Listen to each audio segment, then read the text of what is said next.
And we are live. I'm your host today, Jeremy Duvall, and we are back again with a Dash 28 live battle report for the Call to Arms Round 5. We got a great match for you guys today. We will be streaming the Tom Squared, the Tom Off top table action this Sunday. With me, I'm happy to have a great commentator panel. My West Coast consigliere, this time Sans birthday donut, Britton Williams. How are you doing today, Britton? He's muted. He is muted, but he is good. He might be having some technical difficulties. He doesn't know what to do without his birthday donut. So He's shocked. Yeah, Britton He's frozen from excitement.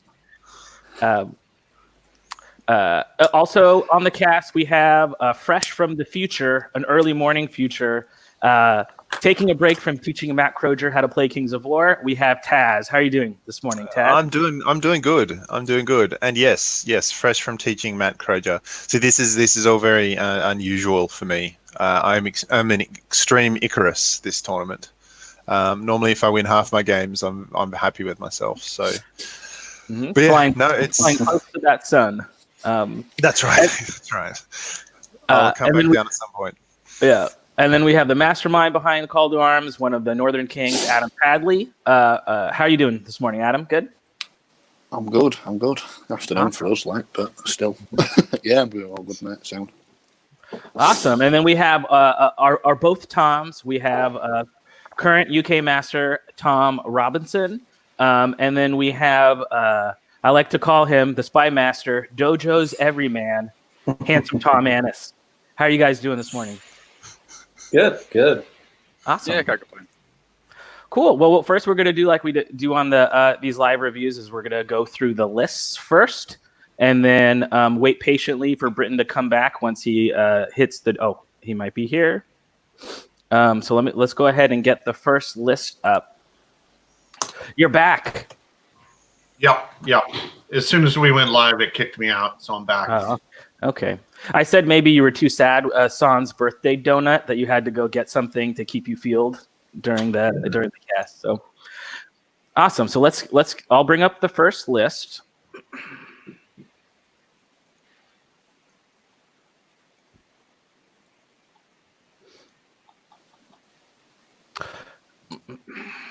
Okay, so Tom, why don't you start taking us, Tom Annis, as we should say, the smelly Tom with all these slave works. Why don't you take us through your list?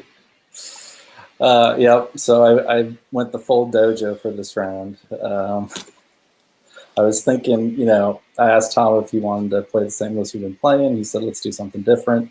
And so I had a lot of the ideas, but settled on this. So it's 6 hordes. I suspect when he said let's do something different, he meant maybe not 3 heavy mortars and decimators, maybe. I told you, he just changed the chaff. That went on. Yeah, exactly. So 3 hordes of decimators. One's got the Helm of Confidence. One weakness of this list is it does not have a lot of inspiring, but so we'll see if that comes into play. 3 mortars and then 3 hexcasters with weakness swapped in, and then inspiring talisman on them. And that's the list. It's the Aaron Chapman list, but we'll see if I can pilot it anywhere near as well as he can. Awesome. Okay, cool. Well, let's bring up Robbo's list. Okay.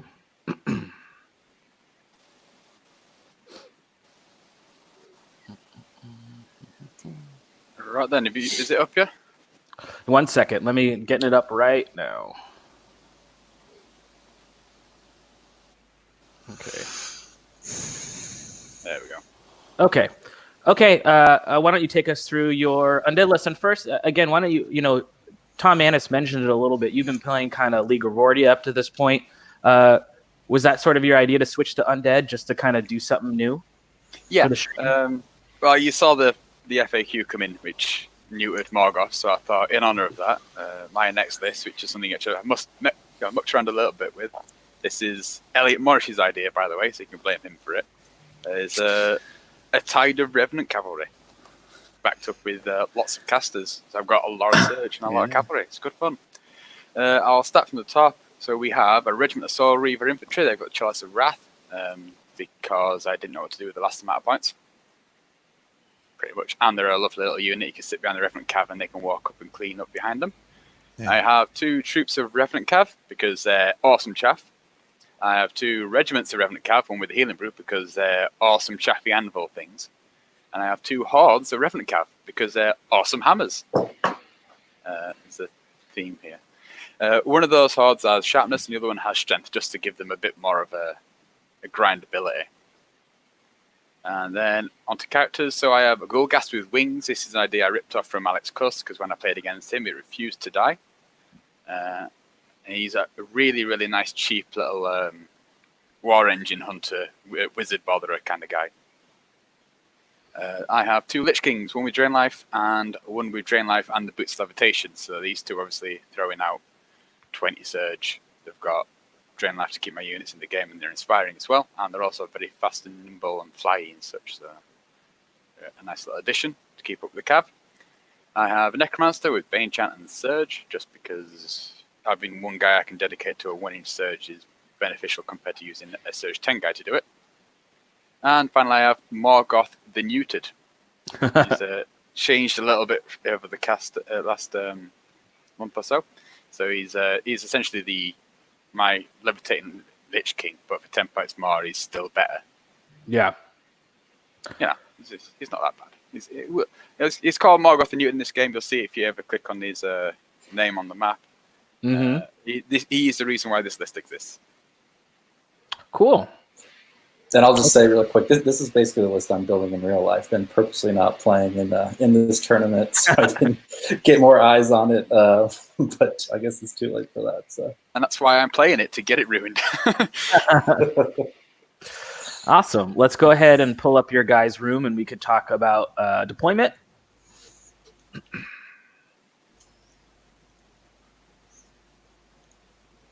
Okay, so why don't... Tom Annis, why don't you go ahead and take us through, you're playing from the top, why don't you go ahead and take us through your deployment? Sure. And then Adam Patton's back, so you can add him back in. Okay. So, yeah, it's a lot of strategy with this deployment. Basically, it's just where can the hordes fit? Tom won the sides, the roll for sides, so he chose the bottom. And so I just put 4 Slave Orc hordes across, kind of in between the building and impassable, so they can move forward and get across the line. You have 3 decimators behind them, shoot over, and then kind of just weighted each flank with the extra hordes. Especially on the left, those soldiers are going to come through probably in 1 turn against even a horde, so we need a little bit of a second line there. And then mortars just... I think we're just gonna fight in the middle, so they're just pointed towards where the fight's gonna be. And 2 Hexcasters in the middle, including the one with the Inspiring Talisman, and then 1 just over to the left to help out with maybe weakening the vampires when they come in. And so that's it.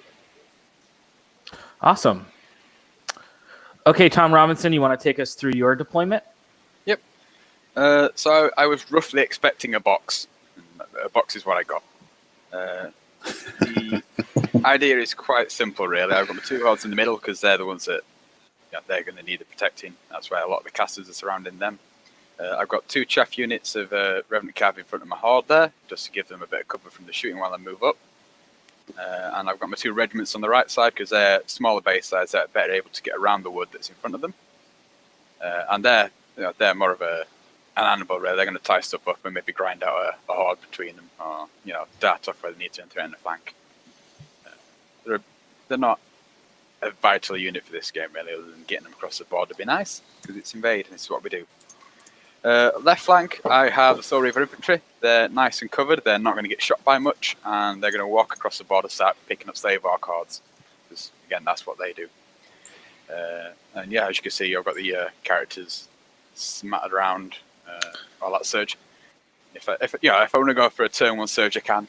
I've done it before. I can do it again. It'd be a giant waste of time because I know it's not going to work out. It never works out. It's funny though when you go flying across the board 24 inches. And every time I've done it, it's gone wrong. Every time I've done it, I've gone. The odds on that are really good. Actually, it's always gone wrong. I had a little show of it. Crushing 2, Thunderous 2. Got a Bane Chant off on them straight in. Nah, nothing. Right, yeah, cool. So chances are that'll change this game then if you go for it. Yeah. The answer with you. Maybe this time. And then terrain wise, nothing out of the ordinary. Just pretty standard stuff terrain wise. Yeah, it's map pack 9. Okay. Can't go wrong. Yep, 4 height 9 building and rocks height 9. Doesn't matter because nobody has height 6 flyers, so has height 3, and then 2 flat pieces, the marsh and the pond. Well, awesome, guys. Good luck. Have a great game. May the best Tom win. We'll go ahead and kick you guys out, and then roll for first turn, and have a great game, guys. Thank you. See you later. All right, Okay. thanks. We'll see you back after. Nice. Wow. Definitely 2 interesting lists. So, first off, we have, on the one hand, we have, Tom Robinson, current UK master, perennial top player. Tom Annis, we all know the Dojo Club, and often Tom flies under the radar being in that club because there's so many great players in that club, but Tom is no slouch himself. And we have 2 players who are, kind of doing somewhat different lists than what have got them to this point, right? Pretty interesting. Yeah, I mean, Yeah. there's a pretty big departure from what Tom has been running, but he has run Undead as his fun, broken list multiple other times. Tom Robinson. Tom Annis, we can say this is a departure, but he was running Decimators and Mortars. He's just put a lot more meat in front of it. I mean, let's not kid around. This is a filth fest. This is a giant mud pile that we're all jumping into and swimming around in, and are just going to have to enjoy it. So, Yeah, Tom All Annis right. first. Tom Annis first, by the way, Yeah. guys. Yeah, so Tom's moving first. And like you said, Britton, this is a variation on his list, but this is Aaron Chapman's list almost. So Tom has reps in against this list. So he does know what it can do. also, I might as well just start some conspiracy theories. Conspiracy. Is Tom even playing? Is he just on the voice chat and Aaron's moving all this shit for him? He's just tagged in both the dojo list and another dojo player. Do you know what? They do take it seriously out there, don't they? So Uh-huh. it wouldn't surprise me. Well, all I can say, someone was looking at the Universal Battle stream thread of who's designing what, and saw that a Tom R was making undead models ahead of this match. So I know that there has been some strategizing between these 2 guys about what maybe their opponent was going to bring. So a little 100%. right. Mm-hmm. 100%. So Tom Rob's been on with us guys in chat, with Northern Kings chat, going on about right. I'm expecting Abyssal Dwarfs. I'm expecting this, and this. So do you think? So from inside information, because why not? That's the whole point of chatting about this stuff. Did Tom Robinson expect this variation of this list or something like it?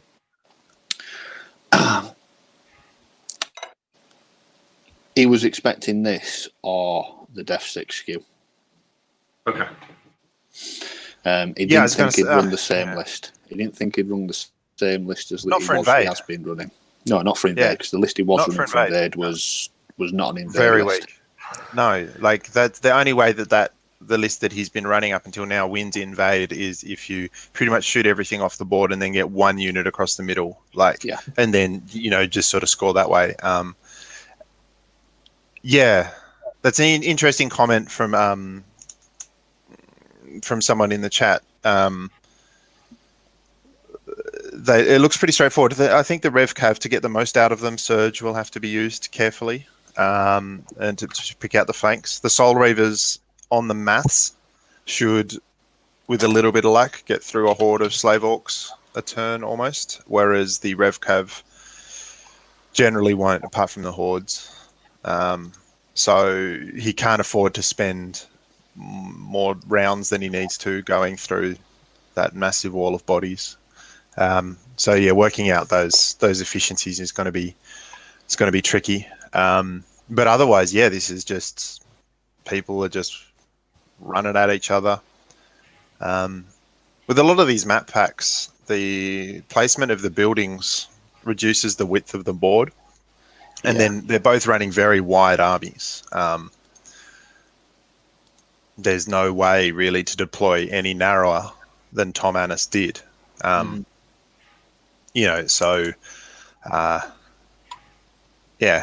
he just managed to squeeze in there.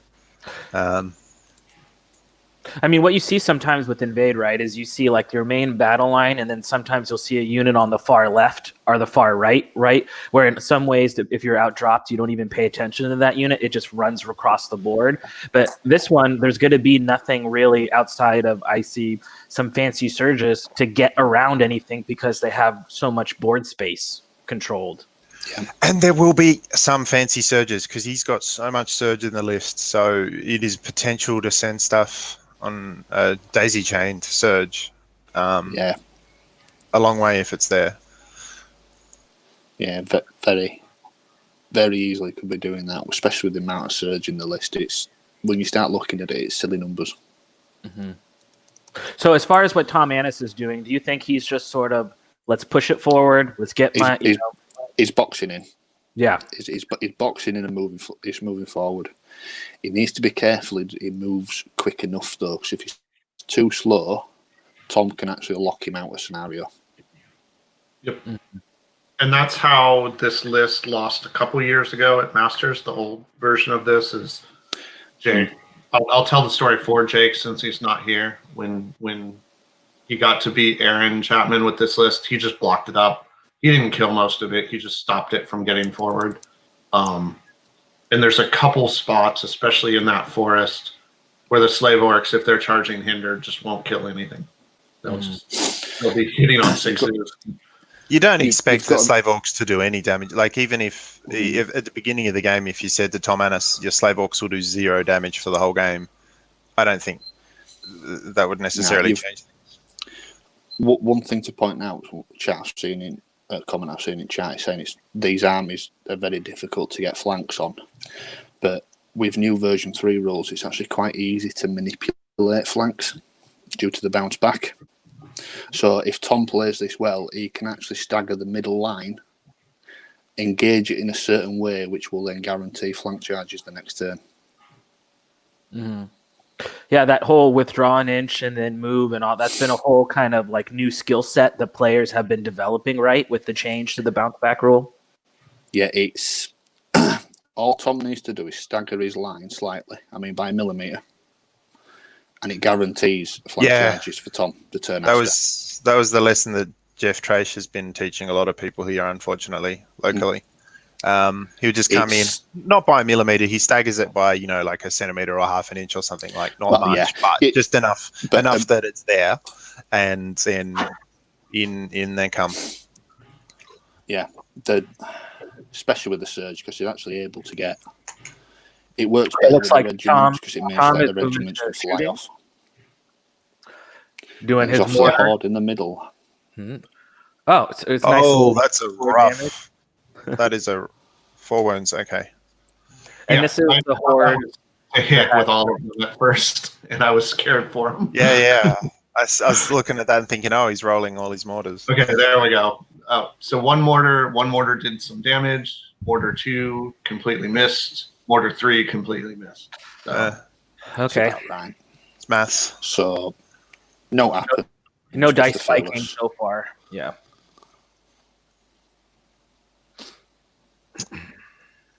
So as we've sort of alluded to and talked about, that the way Tom Annis's army does damage is it has slave orcs to just be meat shields. The decimators and the mortars are what actually remove units, as well as the And- hexcasters.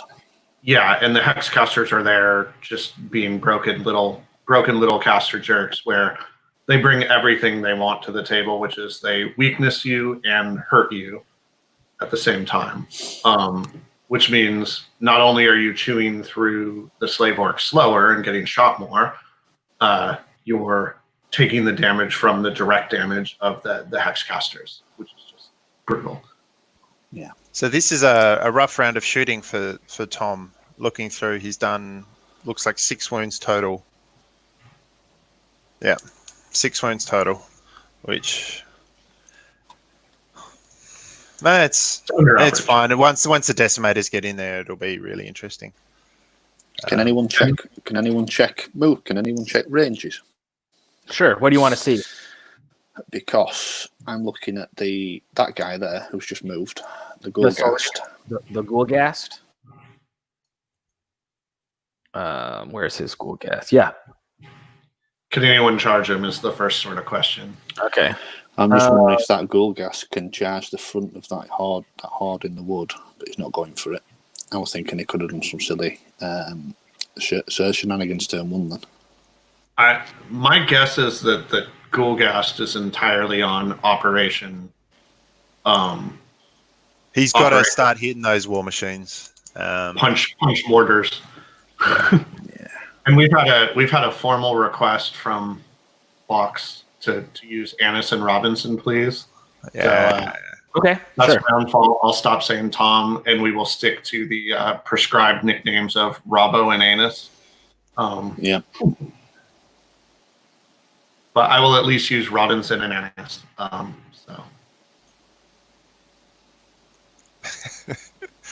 We've got a real rogues gallery going on in the chat here.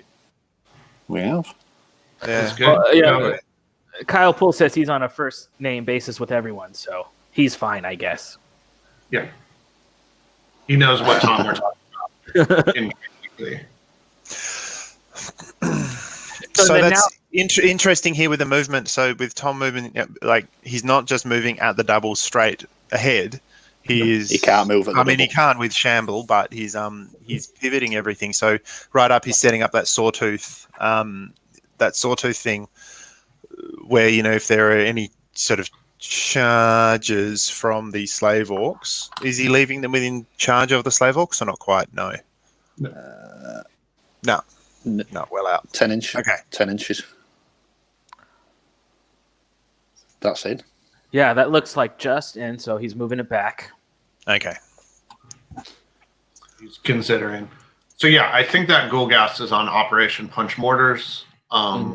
This list, unlike the V2, is missing the sort of sweeper keeper half-breed champs that the old version of the list used to use to it had, I think, Basuzu and half-breed champs that were there to kind of protect and muck up and gum up things. This traded those out for just more power. So it has the hexcasters and the mortars instead. See, I've mass hammered up, against this sort of undead list, and so thinking, do you take duelist, individual hunters? But the You've got to defense catch 5, well, that's right. You've got to catch them, and Morgoth and the Lich Kings, with their regen and their defense 5 and stuff like that, it just takes way too long to claw it's through not them. it's not reliable enough, unfortunately. They're a tough cookie of Lich Kings. Double Lich King and Morghast, even after the nerf to Morghast, is solid. And anyone who thinks that were a nerf's stupid, by the way. It didn't even it didn't affect the dynamic whatsoever. No, it didn't. No, it didn't. It didn't change what makes them good. It toned it down a little bit and made it a little trickier to use. I have played several games where Morgoth was ping-ponging 18 inches each turn, depending on where he needed to be, and so now he can only do 14 inches. But that's the sort of the marginal change that the nerf made. So can we check charge ranges and just make sure? He's left it in range. So He's, it looks like I reckon he's it looks like he's leaving a baiting couple units. Yeah. I reckon he's baiting it because again he can back up flank charge. Yeah, and then Goes in. nothing's running direct anymore apart from one RevCav horde. Everything's pivoted. And Everything's remember, got if that middle slave orc horde goes in to that regiment, it's on the hill. It'll be touching the hill, so the two hordes can then see it. Just go straight in over the side of it. Yeah. Straight in over the side, and that will delete a horde in one go. That It's for the newer players watching. It is really good. Like you said, when you're baiting, not only is he baiting, but he's pivoting, so that the big thing as well to point out is then 2 units that is left in charge range. The melee 5 and they'll be hindered, so they're hitting with 6s. Yeah, you would expect about 2 points of damage out of a horde of slave orcs onto a defense 5 unit, and they'll just life leech that back. Yeah. So that's it's not even worth rolling nerve. I think even for his troops, is it? His RevCav troops. The other question now is, so double 6. Yeah, no, there's no. If he only does 2 points of wounds to them, yeah, you'll need 12, I guess. Yeah. Sorry, Brenton. I just have a question around the damage that Annis is trying to do is with the decimators. Yep. We know he doesn't want a big enough gap in his line that lets a unit through to hit those decimators, but he does kind of want gaps in his line for shooting lanes because shooting on 6s is useful, but that turn you can get a shoot on 5s is really dangerous. I'm just interested if he can. We'll see. I don't think this is the right turn, but there might be a time he takes that bait knowing the slave orcs are going to die just to open up a clear round of shooting on some other time. Yeah. Okay, so it looks Definitely. like he was able to mind fog off a hexcaster. Yeah. Okay. All right. So what? He rolled an 11 on the nerve. Mm-hmm. Okay. Wow. Was that twice? Was that the inspiring one or the non-inspiring? Remember, No, you've only got one source of inspiring. You aim at the non-inspiring one, right? Yeah, that's what I'm asking. I'm guessing he shot a non-inspiring one, but you only did it once. Because, if you're going to get lucky with a spiked roll, you might as well do it on the one that you only have to do once. The reward is bigger, but there's no way you're going to double that. So a little bit of early dice going Robinson's way. Yeah. Yeah. That's neutered. that is with shooting. Mm-hmm. The big thing to note here as well is looking at the horde with 6 damage on. Tom's actually blocked every single mortar being able to shoot that horde, with damage already on it. Yeah, sitting behind the hill. Sight from, It's sitting behind the hill, and the troops touching the hill, and the regiments touching the hill. So it's blocking any form of retaliation onto the already damaged horde. Which means that next turn he can only shoot the 2 troops or the 2 regiments, leaving him a full turn to have the hordes undamaged. And that's part of the trick there is that he has a ton of drain life, but no actual 21 drain life. Yeah. 21 drain life. But no heal. So until he's actually fighting these units, this is another reason that he'd love a slave orc horde to plow forward into his traps, is that then he gets a drain life target and he can start healing them up. But until these lines are actually engaged, he's got no wound recovery. So it's really smart to box it in and hide it. I agree, Alex, by the way. Let's nerf Mind Fog. Because, I think, Brendan, you bring up a good point. I think he has a chance to maybe take a unit off if he can get that damage in before he can get that drain life in. So very nice play blocking line of sight on that big horde.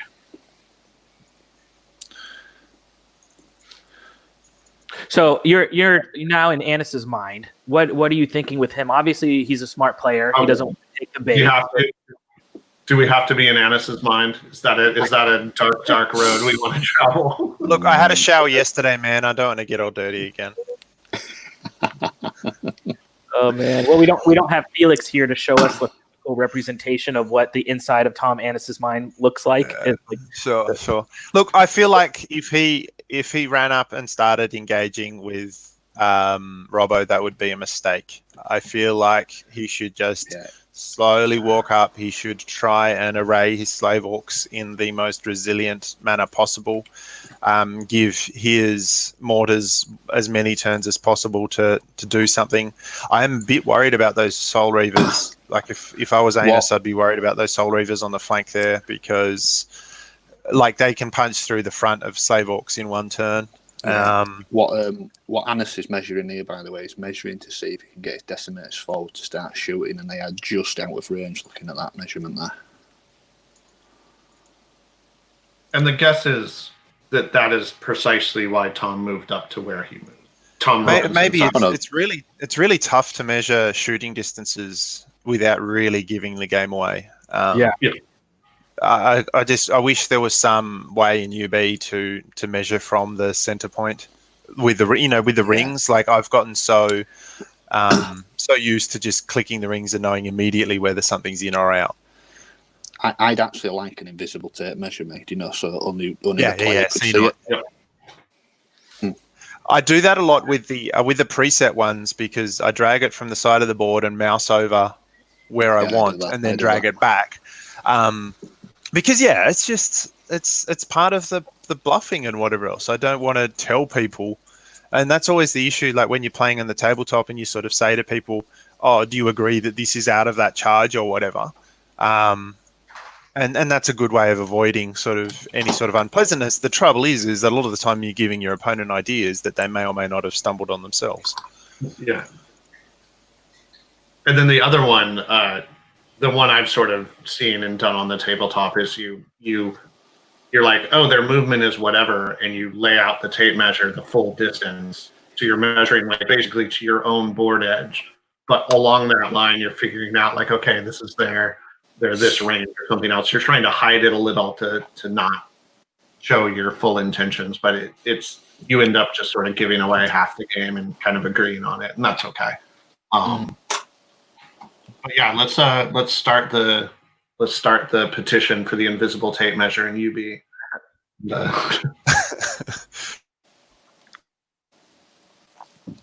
Yeah, definitely.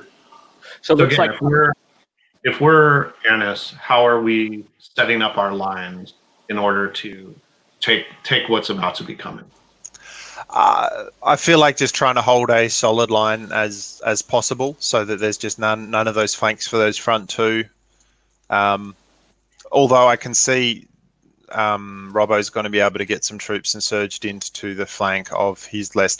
I mean, he hasn't moved all his units yet, so we'll see what happens. But the big thing to point out is that them Solar Reaver infantry are fully covering that hill. So if he moves anything up to block that, the left centre orc card, the Solar Reavers are into him.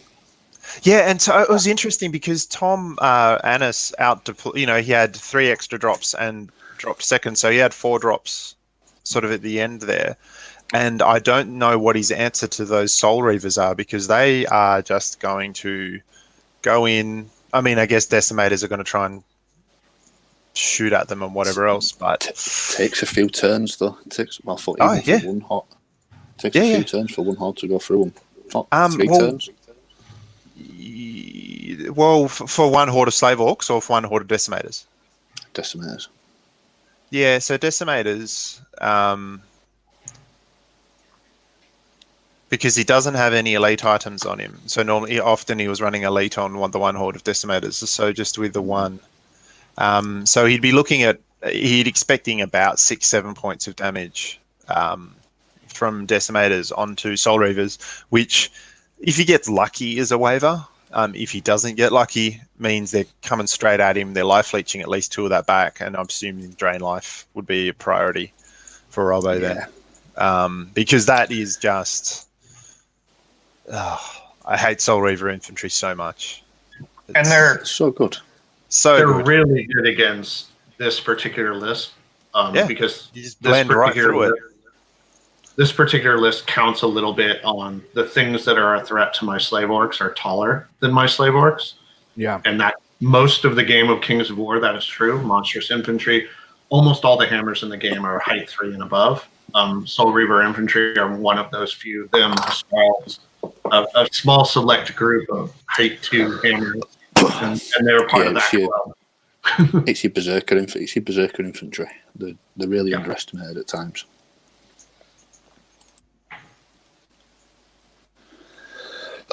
It's the light fleets too that does it with them. Yeah, It's the extra 5 attacks. It's the 25 attacks, and the life leech is thematic. So because we've been talking about what changes would you make to make it fair, and it's just like I feel like just dropping it down to 20 attacks would go a long way to making the unit able to be dealt with. So you're in the camp of they're too good.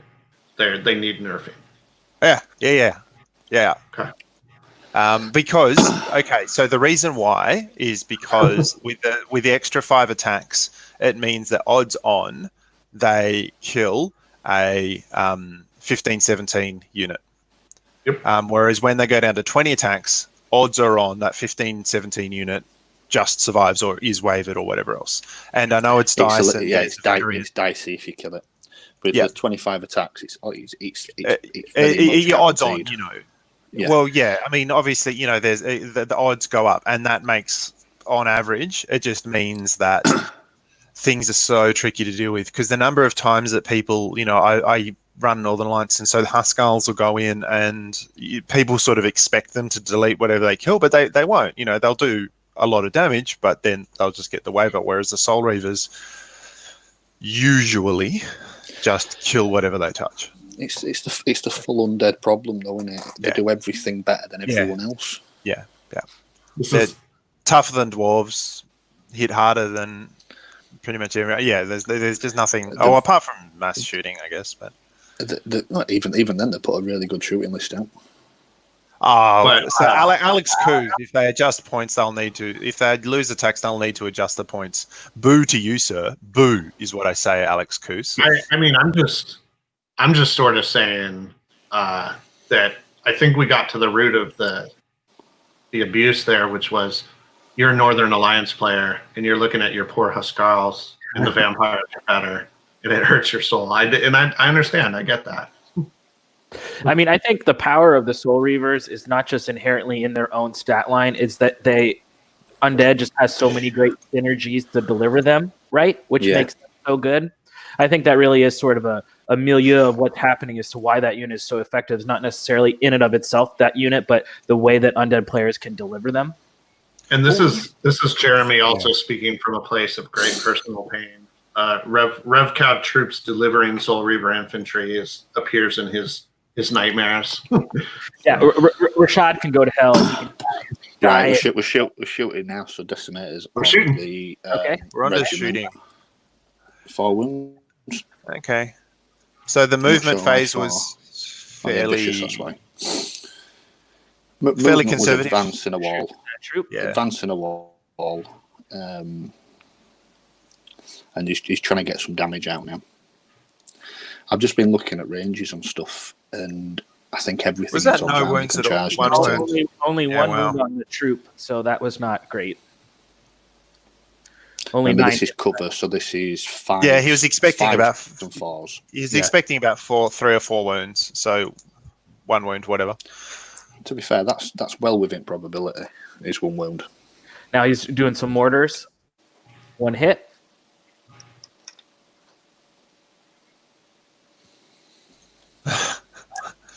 5 wounds. Rolling a 1, 3 2s, and a 3 is still 5 wounds because of course it is. That's why the mortars. That's a UB dice roll if you ever see it, but yeah. And that's why the mortars, regardless of the stats. There we go. Here we go. This is a dead. This has to be a dead regiment. And this is what Tom needs to do, right? He needs to fully take units off the board. Yep. And this will, right? Yeah. Like can't soul drain for dead units.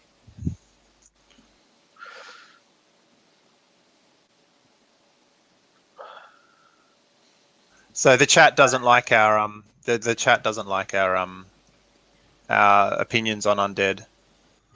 Well, so just to be clear, our opinions. I'm not Our on opi- the. Oh, right, yeah, sure, okay. I will be honest though, but our opinions in this instance are correct. Yeah, no, I'm with you, Adam. I think it's very clear. But The forces of right and good. just to be clear So- about my, opinions on it. I sometimes play undead, and during that time they don't need nerfs. But when I'm playing any other army, nerf the F out of them, please. This is the big thing I've noticed when you start proving to people why undead aren't balanced. The people who play them are like, oh no, well they're fine. I'm like, no, come on. Well, if they're broken, why do I lose with them? That is a really interesting question. The thing is, That's broken doesn't mean auto win though, guys. Remember, broken just means you got an advantage. Yeah. You can lower that advantage bar with various reasons, which I won't go into. Some of So them looking at this, we've got are natural disadvantages. Some of them come in a can. It's there's a lot of ways to lose. so far shooting's been good for Anis here. So we've got 12 He got wounds snake on eyes, the did he? He regiment. got snake eyes on the He's still shooting. Oh, okay, right. So Doing he's his got now. so he's got 12 wounds on the regiment. Right. And he's got and he's up to 6 wounds on the troop so far. But there's another Yeah, hex caster coming in now, which He has doesn't do 17 anything. on the regiment, right? I think the regiment is on snakes. Yeah, 17. Yeah, he dunked on. So them. that's what he meant. Sorry, he said snake in the chat, and I thought it meant he rolled a snake, but no, it was they're on. They need Now snakes. he's going the nerve rolls now. Right, the troop. They're nerf 14, so that Yeah, they're doesn't do it. fine.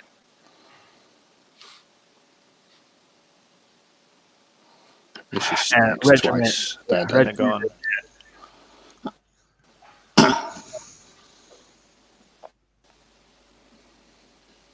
Okay, you're going to bottom of 2.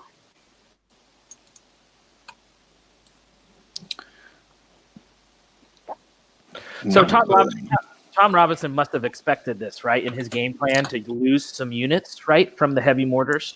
You cannot run at Abyssal Dwarfs, and your game plan cannot be everything needs to survive. That Right. If that's your game plan, you're doing something wrong against Abyssal Dwarfs. Yeah. You've got to have a lot of redundancy built in, and I mean, the thing here will be is how much of his non-hammer units. So he set it up so that his Soul Reaver infantry and his two Revcav hordes can't get targeted. But then the question will be is how much else is there to help them get into combat? So the Ghoul Ghast is directly behind Anis's lines now. Yep. So as of next turn, we start seeing mortars disappear or hordes get disordered. And that's the question that I'm interested in is, you've got one great utility character back there to cause some trouble. What is the most trouble we think that can cause? Like, should it be turning off mortars? Should it be turning off decimators? I think it depends what happens this round. Sure. So we'll ask that again at the end of the round. Yeah, and if you had the one horde of decimators with elite, like that would probably be the obvious target. But now, yeah. All right, so we've got a charge going in, and troop of Revcav is jamming up. Okay, it's going in with the double charge. All right. He's using more gas to get the position better Yeah. on the Soul Reavers. He To doesn't force want that the flank. on the hill too, right? He doesn't want them on the hill either. Correct. He doesn't want them on the hill because they can't be shot there. Yep. Keep him behind the hill, and it also sets up when he pivots. He's got that troop as a bodyguard for front charges against him or anything. Yep. If anything can And that is one thing that's coming out sort of with the chat where they're talking about what things need nerfs and not. I will give this to Undead. At least with Undead, you still have to play the movement phase well. Like, yes, you've got a lot of stuff that's sort of good in combat. And yes, you've got a lot of sort of crutches with easy access to a lot of drain life, which can, heal stuff back up. But you've still got to play the movement phase at least competently. Whereas with the triple heavy mortars, you've got to deploy them with sightlines and you've got to pick your targets, but then it's just all down to the dice. It's that high skill cap, right? A really good player has all the tools they need in the Undead list. And they can really make them sing. Yeah. And that's the problem with Undead, in my opinion. It's how middle of the road army. They're perfectly fine for a beginner, all that sort of stuff. Perfectly fine. I recommend them to anyone. But when you start putting them in the hands, if someone's going to an event to win, and you're allowed to bring whatever you like, models are provided, all that sort of stuff, you'd probably pick Undead. Yeah. The challenge that I put to people is okay, so you've got your Undead list. Try and build that same list in another army, so obviously with Surge and stuff, things aren't going to be quite the same, but try and replicate what you're bringing in something else. So it looks like Robbo's going to get both hordes into combat this turn. So what he's done with that, in case anyone didn't spot that, the horde with 6 damage on has gone forward, pivot, so the pivot puts it within an inch of the orc horde. So all he has to do is surge 1 inch. Yeah. He's using the pivot to make a 4 or 5 inch surge into a 1 inch surge. Yep. And he's also doing that because he didn't have line of sight of him from behind the hill, right? Yeah. Correct, yeah. So what he's done next is he's left a nice. It looks like he's left a nice gap for the other horde as well to get in. Mm-hmm. And this is one of those surge shenanigans that we talk about, which is there's the sort of basic surge shenanigans of, hey, I have a flank, I can pivot and hit it. But there's these sort of next level, really tricky ones where it's like, I can be behind a hill, I can move up onto it and position myself close in a tricky way, and then surge that last bit, and I'm getting the down the hill thunderous charge. I'm getting these other sort of benefits of that. It's really handy for the RevCav to they can avoid difficult terrain and stuff like that. So they can start in difficult terrain, they can move out of it, and then be surged in and still get that thunderous bonus. Things like that. That's the thing. A lot of people say Shambling's a disadvantage, but it's really not. Shambling's one of the biggest advantages in the game when you start considering Surge. If you have access to Surge, yeah. I remember, was it the Tortured Souls in 2nd edition in the Abyssals? That was about the only unit in the game because they had no Surge available to them in that list. Robbo's just getting positioning right here now with characters and stuff. Yeah. Just to open that lane up. Now, just like we talked about before,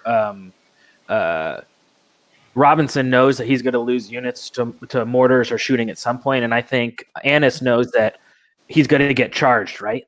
And he's going to have to shoot them, after getting charged. So I think that we're seeing, some stuff that both players maybe expected the game to play out. It's playing out that way so far. I think if you had said to Robbo at the beginning of the game, you will lose 1 regiment of RevCav and 1 troop of RevCav before you get into combat, he would take that. You'd be happy with He would take that deal every single day. Yeah. As long as he's not losing both hordes or both regiments, it's fine. My question becomes, he's going to blow up those 2 slave orc hordes. We sort of know this. Okay, we're seeing if he fits. Let's see if they agree. That makes... Yeah, it looks like they've agreed. He just slid them in there. Which you gotta love UB, where you can be that precise and not worry about bumping models. And like on a tabletop, you would have accidentally hit each of those 3 times. Yeah, do you use corner markers in the UK, Padley? Yeah, we a lot. Not everyone does, but I use every sort of widget possible when I'm playing. Movement measurement sticks, your corner markers. when I play, I like to be as fair as possible. Yeah, I find I use tile spaces, the little plastic crosses, and you sort of Yeah, put them in the that's- corner of your bases, and you sit them there, and then you move, and it just means that, like, it just removes any sort of conflict because there's nothing, there's no people don't feel like, oh, you didn't put it back where it was, and things like that. Marking units is like the first step to really clean play, and something like you said, easy to do with a little corner marker. So definitely, I would suggest anyone get in the habit of marking. Especially Yeah. when you're playing with, when you're at a tournament or something, you're playing from someone who you don't normally play against and they don't know you that well. And it just straight up, it shows everybody that, a clean game's being played. Right, this is where the Drain Life's coming in now. Yep. Doing some drain life. So that was 6. That looked like 6 damage from So the Drain Life then. 7d6, so he got 7, he hit 7 times with the Drain Life and got 1, 2, 3, 4. 3 damage. 6 So- damage. He's just healed 6 for some reason. Where's the 3 damage gone? Oh no, he didn't. Yeah, so 3 damage. Yeah, 3 damage. So where's he putting that? On the, do you know the unit that's the troops charged on the hill? Yeah. Over here. He gave so that back to the red cap. that was Morghast. So Morghast did 3 damage on there and took some damage off the.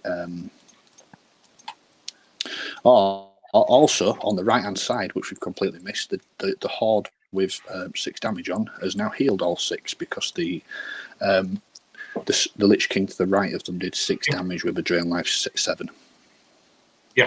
So that's absolutely part of the way the engine of this RevCav list works. Yeah, just switches around that double. Ga- Yeah, guys. oh my gosh. Guys, but they're only melee 4, so they're charging into cover and they've just done 7 damage. This is So the we've thing seen as some well. huge swings with this Drain Life. That regiment swings as at once. well.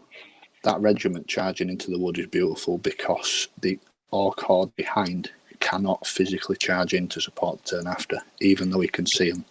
Yeah. No way to fit. So there's nowhere to fit because the Horde that's already in combat would slide left and still no room. But they'll be gone. The unit we're expecting that unit charged by the RevCap horde to be deleted. True. I suppose it depends what he So does. I don't know that they can make the charge. It'll be tight with the pivot and the lineup. I think they're too far over to make that. But like they'll have plenty of room to slide because True. But again, you're charging in with hitting on 6s, aren't you? yeah. Okay, so he loses a horde here, which is what we thought, right? With Soul Reaver. Okay. Yeah, that's going to happen, isn't it? Yeah, and then the Soul Reavers are going to spin. Mm-hmm. Is that a flank charge, guys? Anyone who's got an arc? Which unit? The troop? Is he given the troop? Troop of RevCap. Click on the troop rev. I know, So in the he's front. left them in the front. Yes, in the front. And the other part is that troop is not going to break anyone, but it'll definitely turn off shit. It problem. screens the Soul Reavers from getting charged by. That's the position. That's the position I'd have put it in to force the flank charge from the Soul Reavers. So if the Soul Reavers spin about 30 degrees, the Horde won't be able to charge the Soul Reavers. And Won't if be it able to goes- fit. But then if it goes it into won't the be able to troop, fit. And if it goes into the troop, a slave horde, an Orc slave horde unit is very, very unlikely to even kill a RevCav troop. Very unlikely. Yep. So it's 5s and 4s with 25 attacks for Fearless 14. It's very unlikely.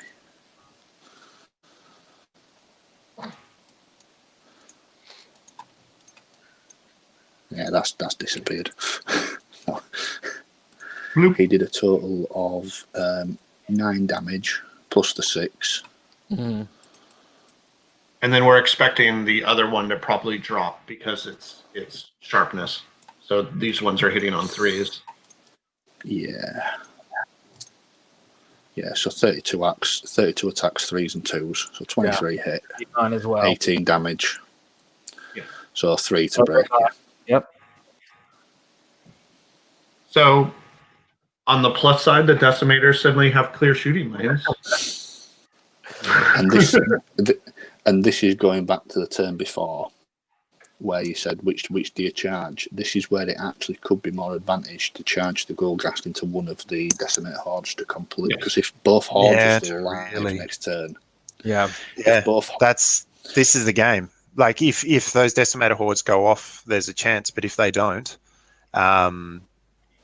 what each of those RevCav hordes are expecting 17 odd wounds to the Decimators. Yeah, 17, 18. Jeremy, Yes. do you just want to pick up where the 12-inch mark is for both mortars? Because remember, if the Cav horde goes into one, if any of the undead units touching that 12-inch mark, it cannot be shot by that unit.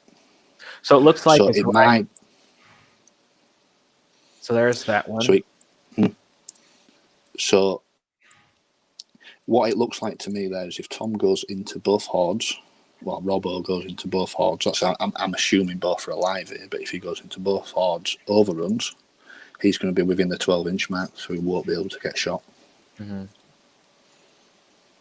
The width of his bases, I think it's going to be hard to overrun both of them.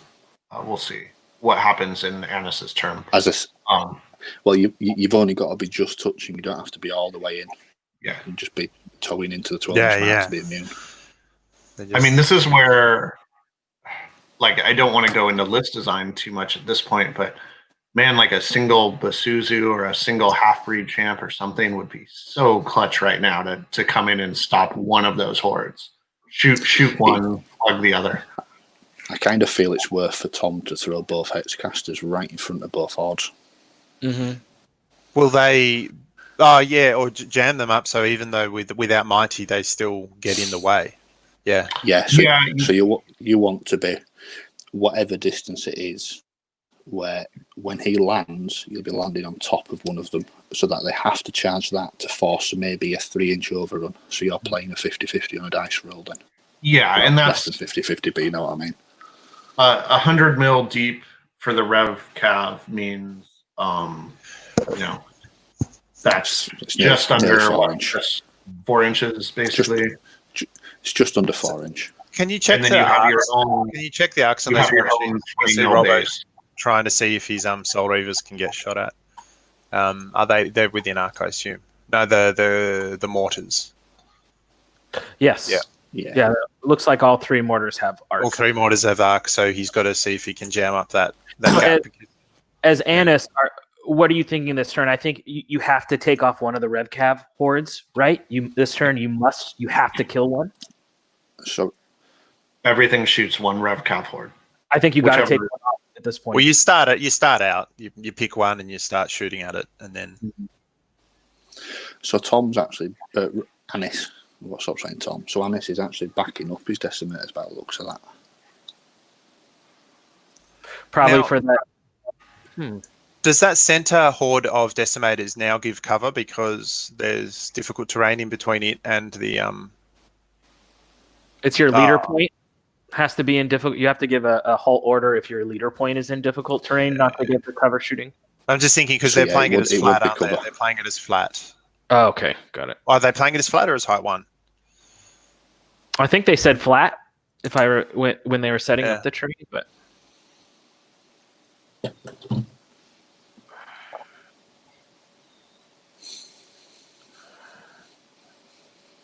Yeah, John Green brings up a good point. Maybe he's just wanting to move the Decimators back. You know, he's going to get charged, but it'll be hindered, and just roll the dice that you can survive a turn. Do you know what? Do you know the thing that puts me off moving them back? So as I said, if he moves them back, whenever he charges, he's within 12 of the mortars, so it shuts the mortars down as well. That's the thing that puts me off with that move. Yeah, and this is if you measure the 12s now, Jeremy, from them mortars. Take a look. Yeah. So see, I'm just passing it. Well, that one's not. So one of them could shoot. That if anything's in contact there, that probably can't. There's ways and means around this, guys, but it's more of that's the big thing that's jumping out to me. And I feel like this is coming from Adam's many games playing goblin shooting and artillery, that he's very aware of that 12-inch shadow. That's one thing to mention as well. I've got over 150 games with gun lines, and probably a good 40 of them have been against Tom. So this is your fault that he's used to fighting in the shadow of bombs, basically. Oh no, I wrote a gun list to beat Tom's gun list. Tom runs gun lines as well, does he? Well, no, he did in second when elves were actually enjoyable. Hero was taking a shine to him. Oh well, never mind. That's what I said. This is the Phil Fest. I was going to call them Good Tom, Bad Tom, instead of Annis and. There are no heroes here. Yeah. Only disappointment.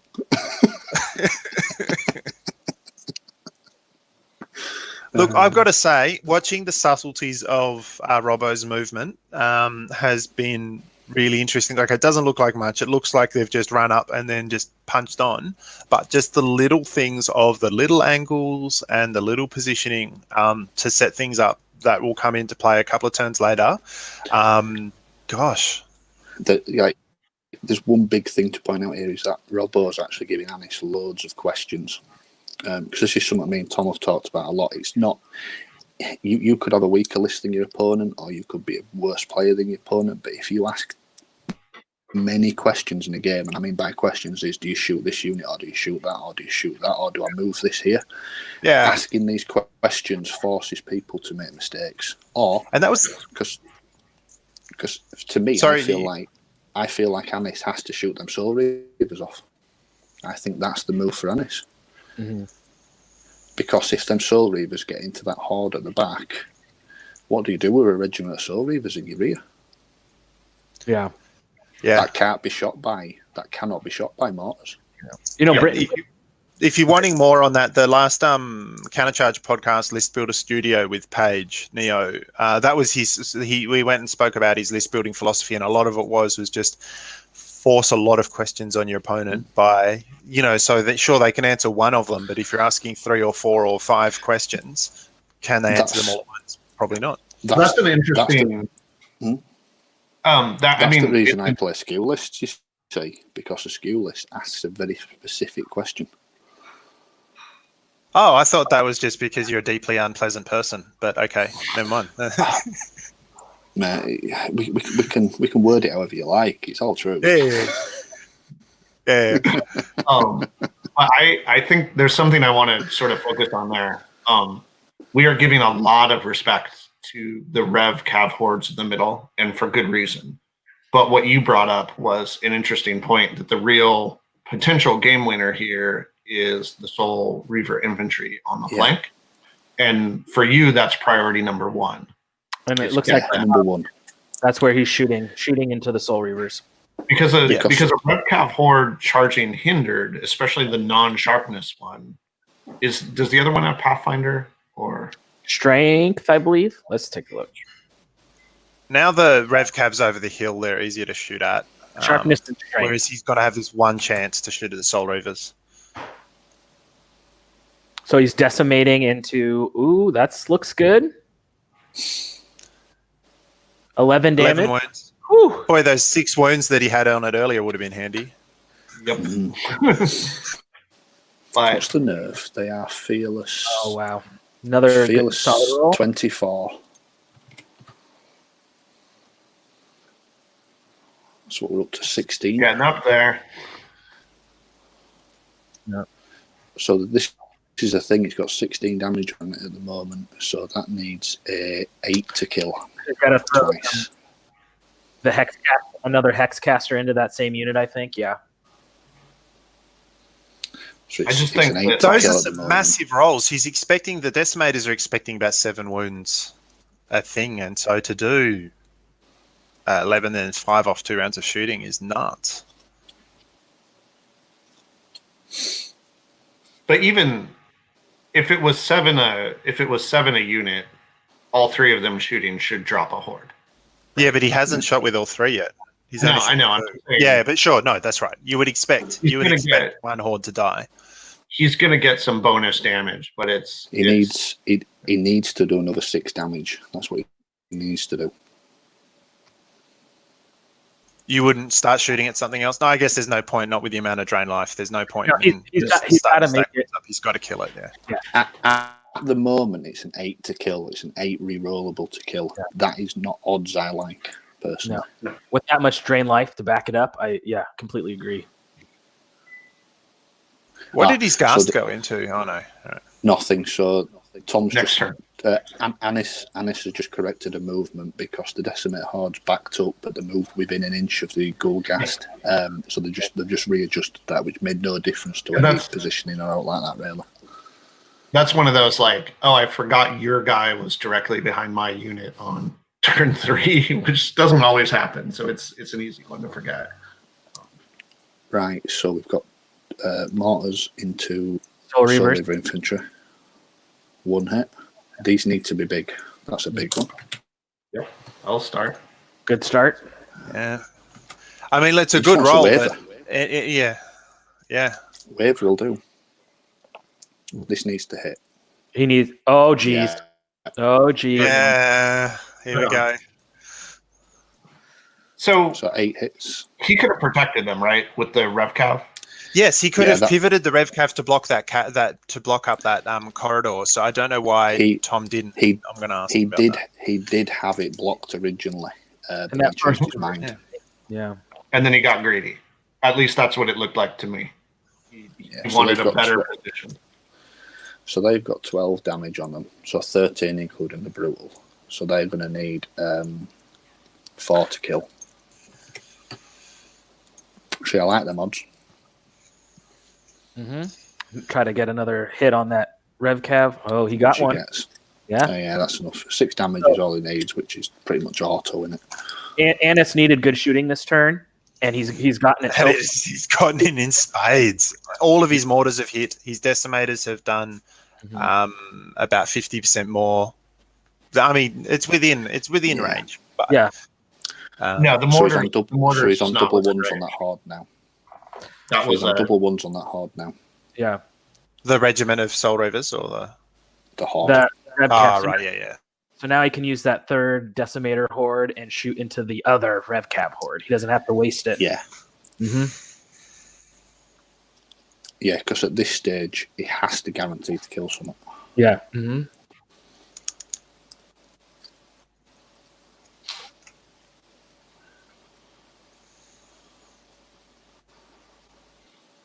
So now he's in a good position to take off 2 key units for Robinson this turn. Which I he mean, should do. the Soul Yeah. Reaver infantry. Is the And dagger. then Robinson's not going to have enough. He's only going to be able to take out 2 hordes of decimators and to stop 3 hordes of decimators with the Gulgast. So he can disorder all 3, but He can then the disorder mortars all are slave 3. walks. Yeah. But this is when the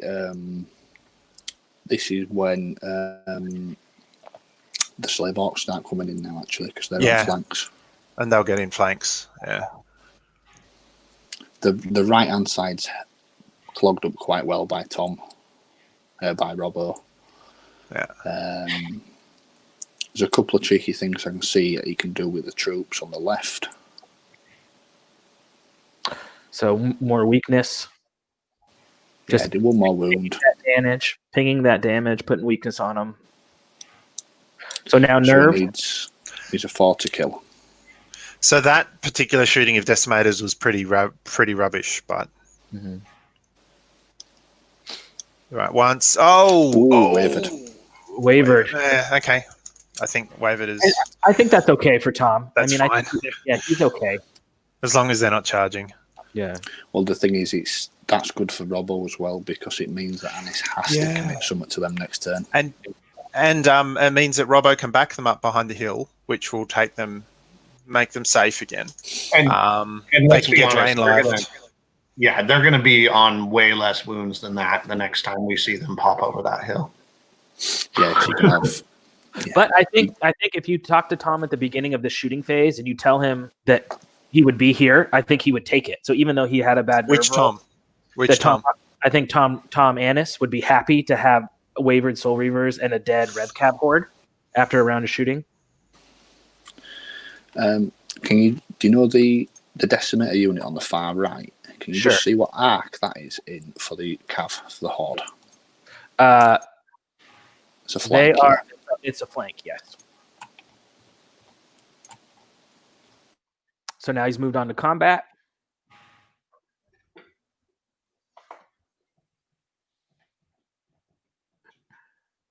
So going to Robbo's turn. That Hexcaster that he's left out in the middle of there is an extremely annoying position. Which, yeah, well done.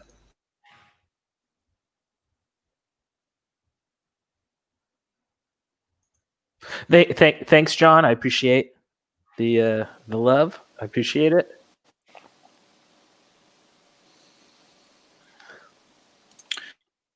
Yeah.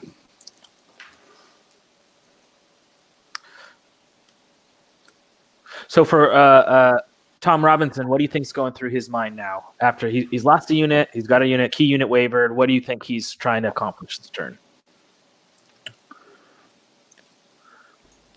I think he tries to disorder all of the decimators as a priority. Which he can do. Well, he can if that horde can get into the middle horde, which I think it might be able to. Which I think that's what they're measuring now. He could potentially use the other troop of Rev Cav that's behind the hill. Okay, he's going to do it that way. All right. Okay. They block them. The other troop is going to block what? Our left. No, the other troop's going to go into the flank, I think, of the decimators that are touching the hill. Yeah, that's what I'm saying. The ones on Don't kill it, our though. left. Don't kill it, though. Yeah, I think you've got to surge into the front, not into the flank, because the troop doesn't kill. No, and you don't want them charging either. Yeah, the decimators on the charge is still pretty bad. Right, so he's going to try and overrun through the Hexcaster. Yep. And then that troop for me will be spun round and gone straight into the front of them. And then I will put the Goldghast into the right decimators to shoot all that. Because that's 75 shots off the board. Is it 70? 25 attacks. And you're hoping that the mortars had their good round, and next round that they don't hit 50% of the time. Well, if you think about it as if the Goldghast goes into one mortar, it's taking 2 shots off the table. But if it goes into a decimator, it's taking 25 shots off the table. Oh yeah. No, in the current situation, I'm the Goldghast going and turning off decimators is the priority this turn. You got to get them off because one of those left to decimate things is just bad. What's your priority for Drain Life this turn? I mean, obviously it's trying to take wounds off the Soul Reavers, but what unit do you target? That's a good point. What, for Drain Life? Yeah. Well, it looks like he's positioned them to go into the flank of that decimator. I've just realised he has to go into the flank, doesn't he? Because he's only got one pivot. He hasn't got enough pivot to get into the front. Mm-hmm. So he's going to use his Necromancer, most likely, which is sat on the floor somewhere, to get a cheeky surge into the flank there.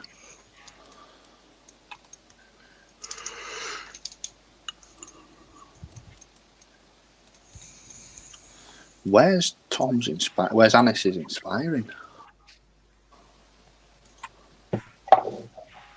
So let's take a look. It's the one that's going to get over. The center decimator's got the Helm of Confidence.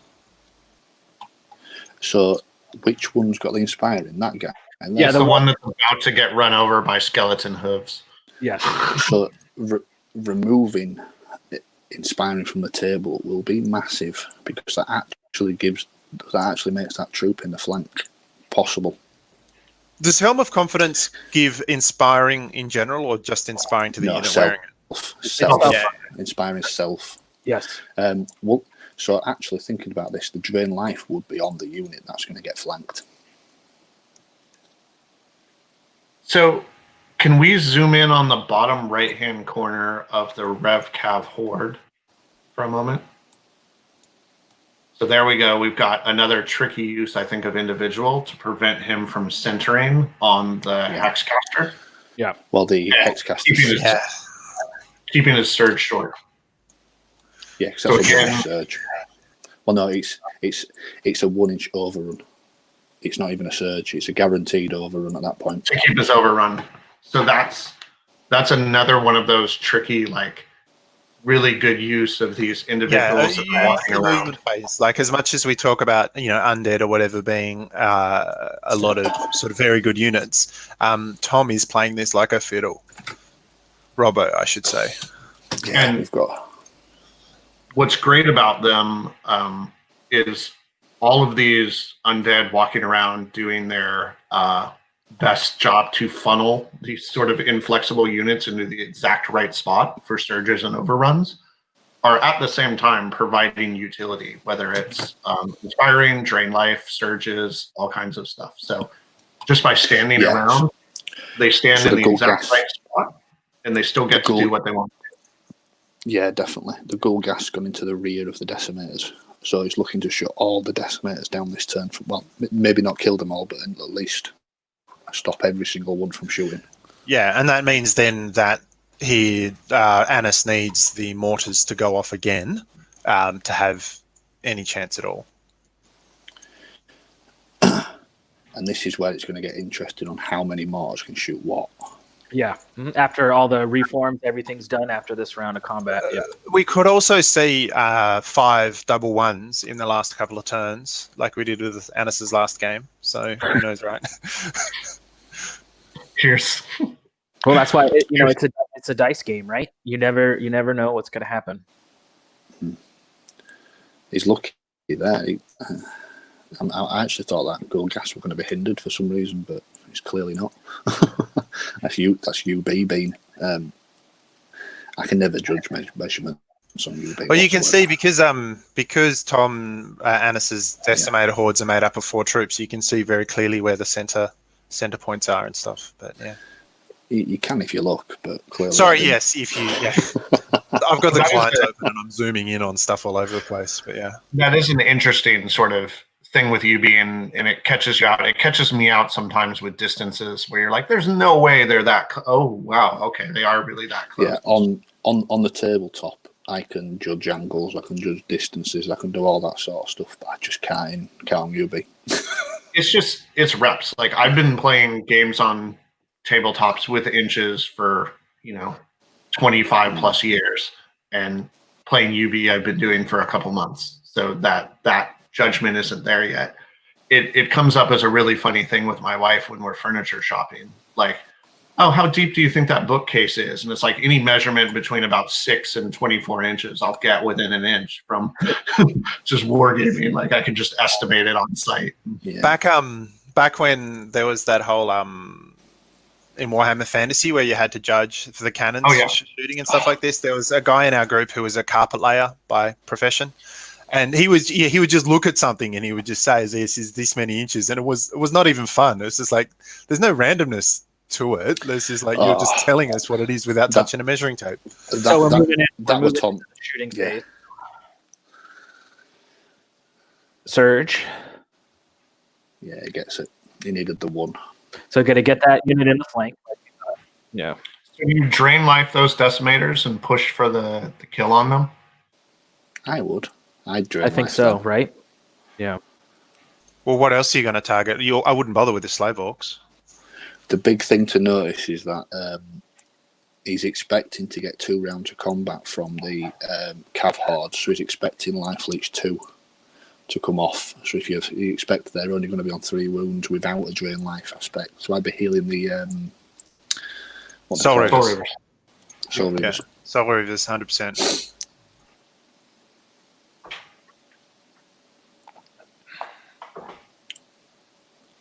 And then he's moved up that other individual. Is that to prevent the one in the middle to the right? Further. That I one's think sitting in. I think it's for line of sight, actually.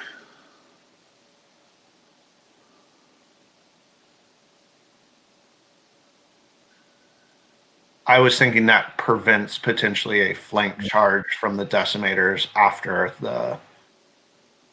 I don't think decimators will be able to get in anywhere. Here we come. So the drain life's coming in. So the first drain life 7 takes off 4 wounds, which is good.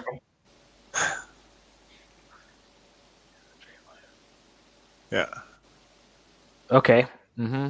Yeah, so he had to do that. Yeah. He had to do the drain life before the surge, but obviously this is a gentleman's agreement. Yeah. I don't think either of these players want to win on a technicality like that. You know. That's the best thing with UB. Actually, I think everyone does take it a bit more relaxed than in real life. Yeah. Because I know sometimes at a tournament, if someone makes a big mistake like this, especially say round 5 top tables, you might be like, "No, sorry, you've gone past it. It's top tables here. And I'm sure both players have done it in the time. Yep. Yeah, this is Tom trying to cement his membership as the nice dojo, the face, the baby face of the crew. The baby face. When we actually know he's behind the scenes spying on people's UB preparation.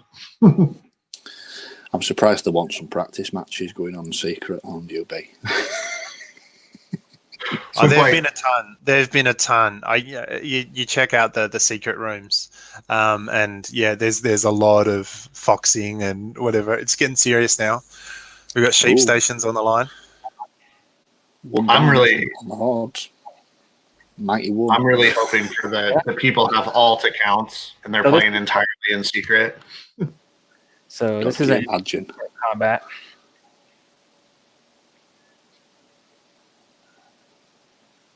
So they're probably going to stick around still. I wouldn't have done that combat first if I were Tom. I'd have done the other one to get rid of the inspiring.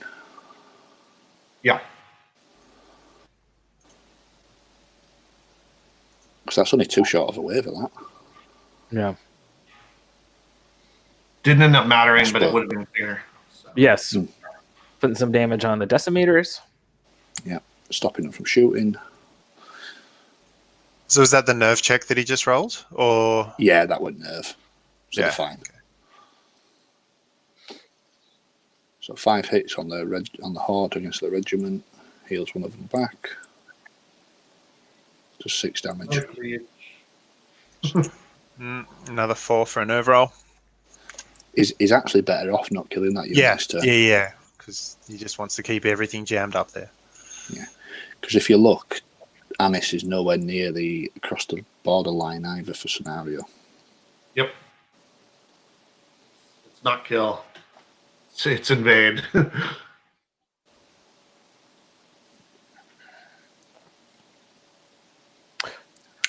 24 hits. Yeah, just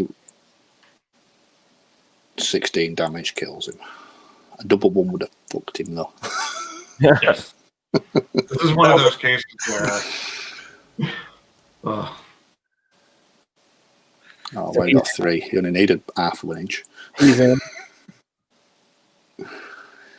See, this is the thing. I don't know what you do next. I don't know what you do with this unit now. Do you know if he kills this unit? I don't know how you position because. That's why I think he did the other unit first, maybe, in that he wanted to, if he possibly. Yeah, I don't know. Look at the Gulgast and the Lich King to the right. They're positioned to protect the flank on that horde. That's what I was saying. When I zoom in on that guy, I think he was deliberately placed there to prevent a decimator legal charge on them. So yeah. We'll see what kind of tricky stuff comes out of it, but that was my guess for that sort of deliberate move. He did 17 damage, so I put him on 18 and he's just rolled a 6. So I think that probably kills him.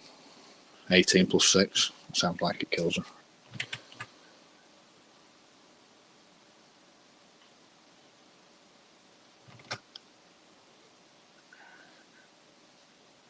Look like Ooh. Helm of 13 Confidence. damage. So they were on 9 of 15 plus 6 is 21. They're wavered. So Wavered. the 10 would have killed them, but with the Helm of Confidence, they come through with a waiver. Nice.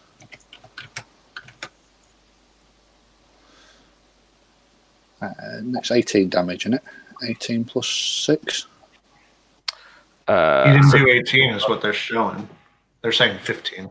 15. The Thunderous 2, aren't they? So the Death 4v Thunderous they're 2 is weakness. wounded on 2s. They were weak. Oh, weakness. Weakness, They yeah, makes sense. Yeah, the Lich King's also there to prevent the Decimators, the Slave Orc sliding left to get a double charge in as well. But the So, he should still be able to get the Decimators that are touching the hill should be able to flank in on the Revcav Horde, right? Yeah, they're in there. The thing is, what are their combat stats? I know they're not ridiculous. They're not They've bad. 25 attacks hitting on 4s. It's not bad. For Hitting on 4s is, they can for do an damage. archer regiment, yeah. Yeah. So it's For an it's archer horde. Well, it's 50 attacks. So that's 50 attacks hitting on 4s, which is good. So that's 25 it's 8 hits. damage. Right, about. So again, 8 damage is not to be scared of there. Even 12 damage is not to be scared of there. No, one because thing- he's not getting a counter charge from the wavered guys. So maybe, no, what do you send all of your heavy mortars then into that unit? Nah, he's charging, he's taking bait. I think he should have done mortars, yeah. Yeah, I think the mortars go into that. I think the Decimators should have counter charged the Revcav troop. I don't think yeah. the far right mortar can shoot the horde though, due to 12 inch. And also remember, he's got to disengage to be able to shoot them. Yeah, let's take a look at that 12. Yeah, so that mortar can't shoot. So he would have only had 2 mortars, possibly. Yeah, so I think taking the flank. I think the big thing is if that middle decimator unit would have backed up to be allowed to shoot the horde, he's given the flank away to the horde into the flank to the right. The question is, does he have anything that can ping a damage on the Soul Reaver infantry now? Yeah, they're blocked. No, I don't think so, right? Blocked. Yeah, everything's blocked up. So that waiver now Yeah. is huge. It's be another thing where that half-breed champ might be real handy. Or Basutu or something to get at. Yeah, someone who can go around and do some lightning bolt Well, or it's that. It's why Soul Reaver infantry are so good, because, like, in that army, them being short can be used to their advantage in this world of there's not a lot of shooting.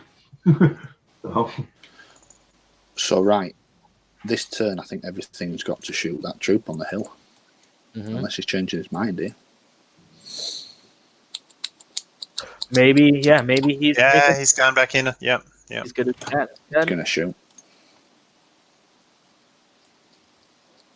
Well, if the 2 Decimators that can shoot the Revcav Horde all hit 4 times, say, easy.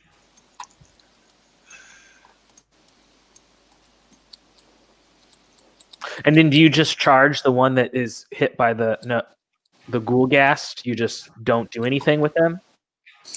He can't charge because he won't be able to fit into a flank there. Yep. So you counter charge the he's- Ghoulghast, wouldn't you? No, because then you've just turned your rear on them. You Yeah, give her- but don't you take the chance that the Ghoulghast's defense is what now? Defense 3 with wings. I'd go in. I think I'd go into think cast. 25 attacks on 4s and 3s. I would at this stage in the game take that chance. He's trying to back up, seeing where you can fit. I mean, but he the can't. issue with He'll turning land on around- the double cast. the issue with turning around and fighting the Ghoulghast is also, like, you need to get across the center line. Right. I was just going to say that. Yeah, he's moving further away from this scenario. What turn? Turning around is- 4. Yeah. So Tom's got Anis has potentially got 2 turns now to get over the line. He was checking in. Anis. He's not actually moving back. He was just moving units out of the way to see where those lines were. To get a clearer Yeah, I view think- of the 12-inch line. Yeah, I think But he if- realised what I was talking about with not every mortar being able to shoot.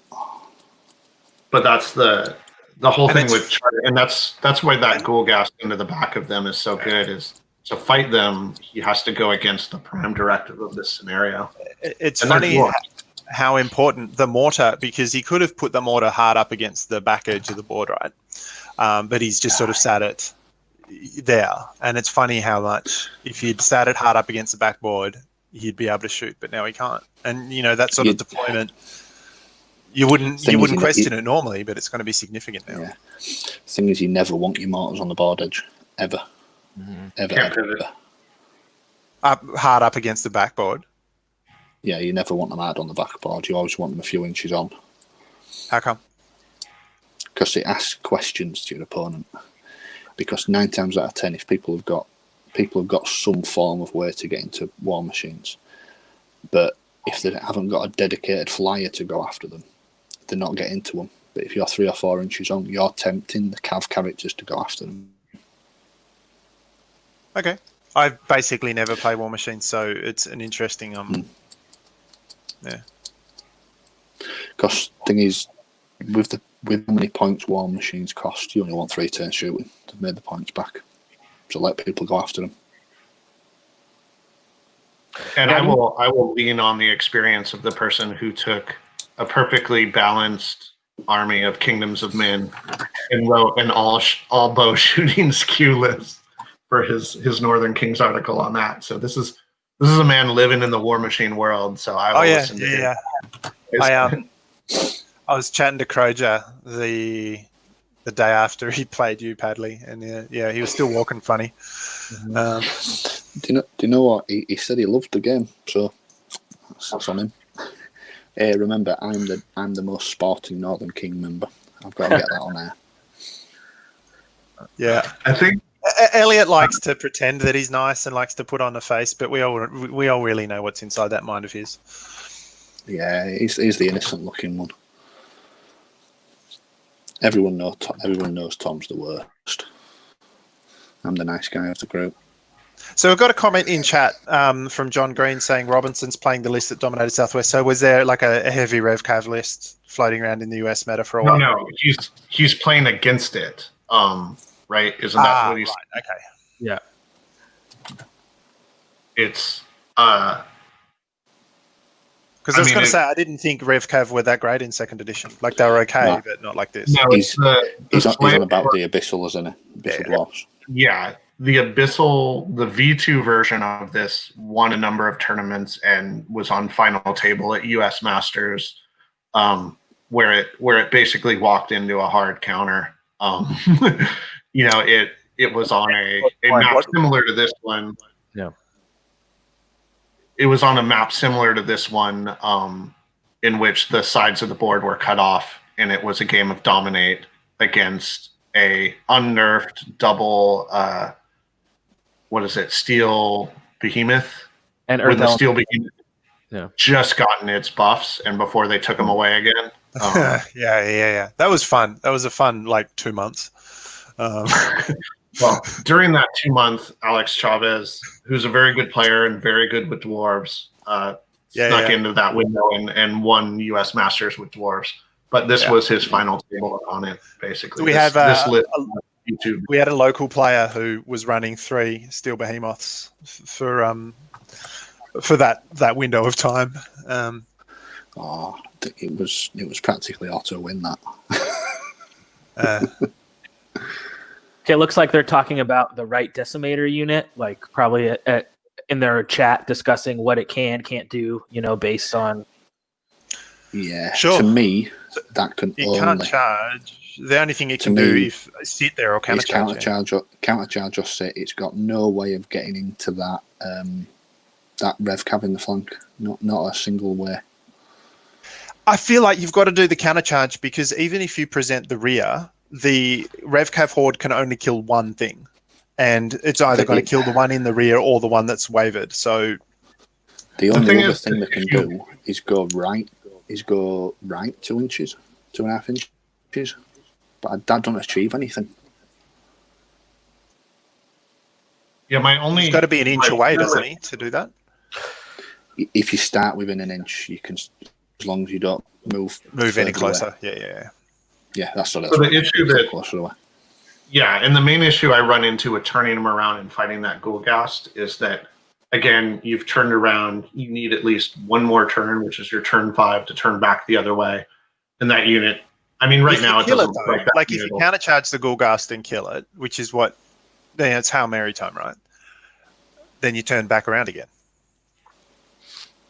Well, do you think that there is a board state that Tom Annis is starting to consider, where at this point he's not even trying to get his stuff aside, he's just going to try to kill all of Tom Robinson's scoring and That's what And I go was for just the thinking. draw. yeah, and go for the draw, right? One thing, Jeremy, do you know the regiment in the wood? Can all 3 mortars see a regiment in the wood? Yeah, because that's where he can maybe push through the board side, right? That's Is- Annis's win condition. That kill that regiment, and if all 3 mortars can see that, I'd be shooting everything at that. Because You got those Soul Reavers. You got those Soul Reaver infantry. Just Because I think even The thing if is, every single thing from the middle from Robinson's side dies, unless something gets over to the other side from Annis's side, those Soul Reavers can even just hide behind that building and score. Now they might have more useful things to do, but like they could just do that and win. He has to get something. So I kind of wish that Slave Orc horde that's pinned behind the other one had started shifting over earlier and just said, I'm unit strength, get across the board and challenge him that now he needs more to survive. It would have been interesting if he just deployed that one unit on the far right. yes, and then just slowly marched up. Yeah. 5 inches at a time. Marched up that thing. Yeah. Because at this point, the Soul Reavers are protected looking at that. Well, I'm guessing that was the intent anyway. Yeah, I think they both agree with that. So I think the mortars are going to shoot the troop on the hill because there's nothing else to do. Mm-hmm. The scary thing here for Robbo, though, is Robbo at the moment has got 5 units left. And I think we can probably guarantee the troop on the hill's most likely going to die this turn. Yep. The troop in with the slave orcs should lose the grind. So we're going into shooting now. So he's going to put the more, like you Here we said, go. more This orders. is the game. No? One, This is going to come down to 1 scoring unit. Or something silly. one hit. Yeah, and that's where the fact is that Slave Orc horde is 3 units. So it's got one more unit to shoot, one more mortar to shoot, I think. Well, if you look at it this way, you've got to be majority over the line, haven't you now? Or is it fully over the line? Majority for the turn, the game win, and then all the way across for the bonus points. Okay, so if you look at the majority, 2 turns, that unit behind that slave orc unit on the far back with no damage on it, I've just measured 8 inches, which is 2 turns, will not even get it majority over the line. 10 inches, isn't it? 2 turns? 10 inches per. Speed. Yes, won't get it. Yeah, so I'm counting turn 6 and 7 here because there's a unit right in front of it. Mm-hmm. So that red cap troop is fine, looks like. Survives. Yeah, he needed that's to kill that. Well, Thick. he doesn't get to complain because he absolutely dunked on them. Yeah. This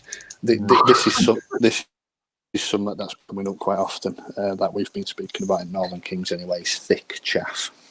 Mm-hmm. That's chaff that does. Yeah. To explain what thick chaff is, it's chaff. Yeah, thick chaff. That's the thing.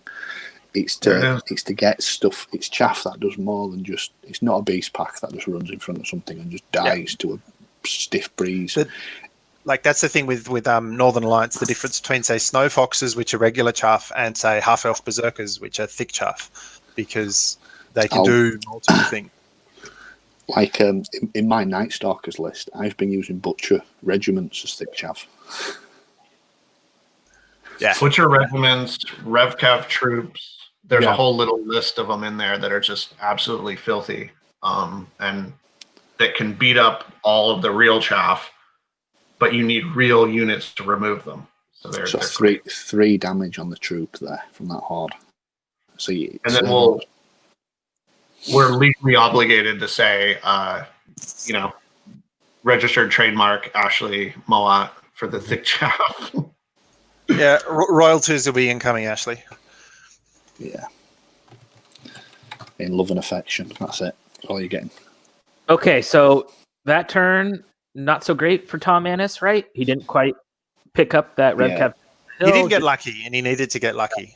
He needed Dice to go his way, right? Yeah. And he really this did is where the Soul Reavers go into the horde on the left. The rear charge into the Decimators is probably going to kill them. Yeah, take Thunderous Charge 3 off the hill, so weakness doesn't even matter.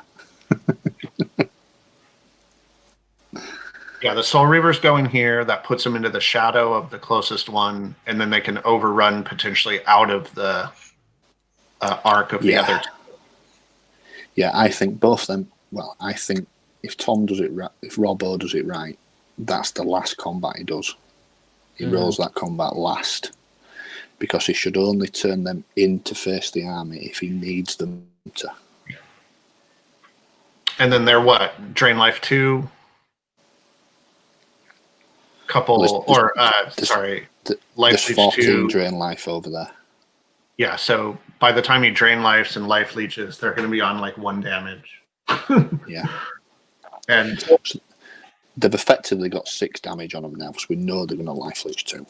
They're definitely doing 2 damage. So that waiver on a 3 when he had that one awesome shooting phase, that's really coming back now, right? That was actually probably an advantage getting the waiver to top Tobbo. it stopped him being too aggressive with him. It checked his own hand. Maybe.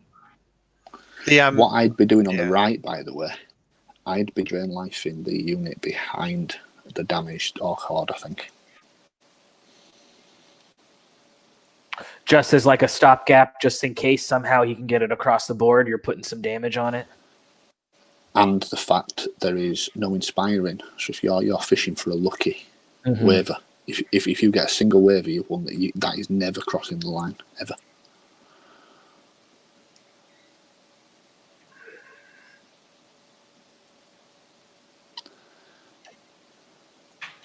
I had all these things that I was thinking of talking about, mainly just insulting Tom Annis when the parts got quiet. But this has been such a good game. There's been a ton of great comments from the chat that I've been wanting to talk about, but it's just like, sorry, there's too much going on. But keep it up, guys. This is great. Yeah, it is. Yeah, and you expect no two top caliber players. Like it's oftentimes we're in round 5 of the tournament, right? But sometimes you have those round 5 matches in a 6-round tournament that could easily have been the final table. You know what I mean? This has the feeling of, for me, as of like either one of these players could win this tournament. So we're seeing kind of like a preview of the feel of a top table final round tournament. Yeah. And that's like when the NFC is really, really strong or whatever, and the NFC championship game is the real Super Bowl. Yeah. Exactly, right? And I find myself a lot of times you're in a tournament, and depending on how your own personal tournament journey is going, like you don't really even have time to. There's times when, especially if my tournament journey is not going great, that I'm like, I just want to get my round over with as quick as possible because I want to go watch the games that matter. Yeah. And this is that opportunity. That's what's great about sort of call to arms and these broadcasts is a lot of the people watching this are players in the tournament, but they get to go over and watch these top table games. One thing to point out though, before this round, there was a maximum tournament points of 100. Tom Robbo was actually on 97 out of 100 before this game started, and Tom Annis was on 95 out of 100 before the game started. It was crazy. Tom Robbo with 8. Yeah, Tom Robbo with 8,575 kill points in 3 games. Tom Annis with just shortly behind him by 85 points. He's got 8,490 kill points. So both these players have been playing fantastically all around. Mm-hmm. So what you seem to be saying is we don't need to nerf undead, we don't need to nerf mortars, we need to nerf toms. Nerf Tom.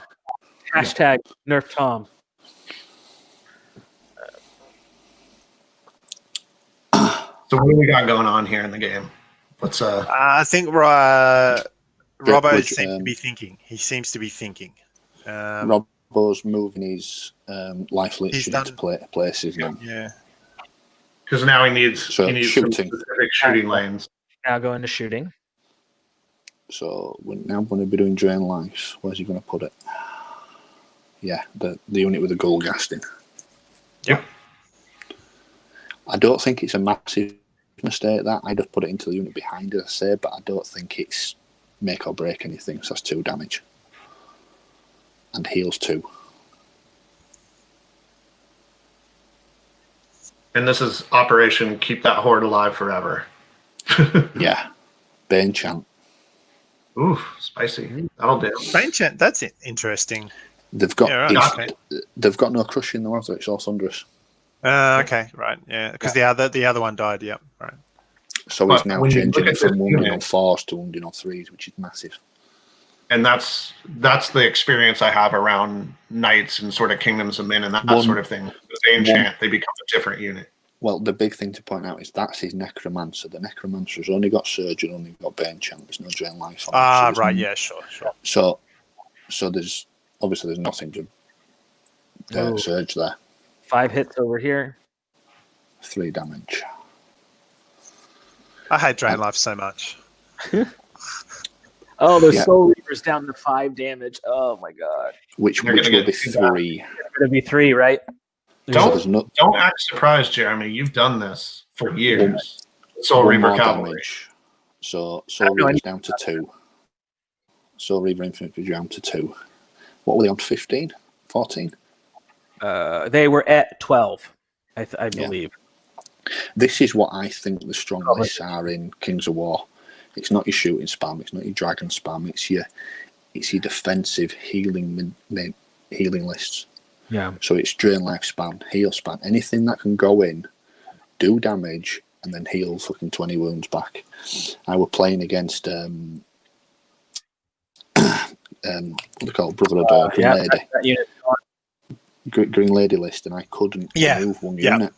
We worked it out at the end of the game. It healed 37 damage over the course of the game. Yeah. That's putting you 400-500 points up in a game. Yeah. This is where the strong meta is in Kings of War, in my opinion, from the games I've been seeing. And same with the Abyssal Dwarves. One of the things that's really heartbreaking is when you're doing all this work to put wounds on their defense 6 golems, and then they just sort of get healed all the grotesques, just regenning it back, and it's just like, Yeah, wound removal in defense 6 feels to me like a really, really powerful archetype in across the board. I mean, that's part of what. Trident, one thing that'll be interesting with Trident Realms will be is if they ever start doing that, right? So they're not defense 6, obviously, but with ensnare around the board, it's still it's hard to put wounds on them, and Trident Realms do have access to Drain Life, but at the moment, the 2 guys who are using Trident Realms aren't using that. But it'll be interesting to see if that gets swung into it at all. This is the thing. You removed that unit. Yeah. So Cav are always going to win that grind. Yeah, I think that not being able to take that RevCap troop off the hill last turn, that really, we talk about what's Tom Annis's. Is there a path to victory? I think in losing that Decimator Horde to the rear. I mean, it's starting to close down right at this point. Yes. So now he's maybe trying to best salvage a draw somehow if he can get all the unit strength off the board, but looking pretty tough. Shooting on that RevCav troop or that RevCav regiment in the back, maybe. I don't know. It's hard. This is the thing. Next turn for Anis, though, I think next turn he tries to kill the Horde in the middle with whatever means mortars and hex.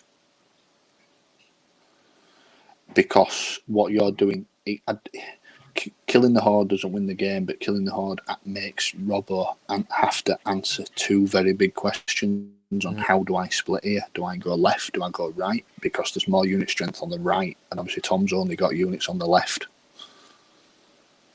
Yeah, I do want to call out one comment. I do want to call out one comment in the chat. And Garrett, I agree with you. As a Trident Realms player in second ed, the Siren was my favourite unit, and it's a real shame what happened to her in third. Yeah, she's a waste of bloody space. But it was so much fun. The Siren was so much fun in second edition. Not particularly effective, but a lot of fun.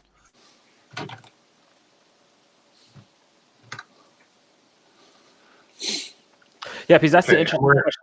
Does he use the mortars to try to take off that Horde, like Adam suggested, or does Tom Annis try to just dunk on that Rev Cav regiment in the forest and then just maybe try to get that Horde across the board edge?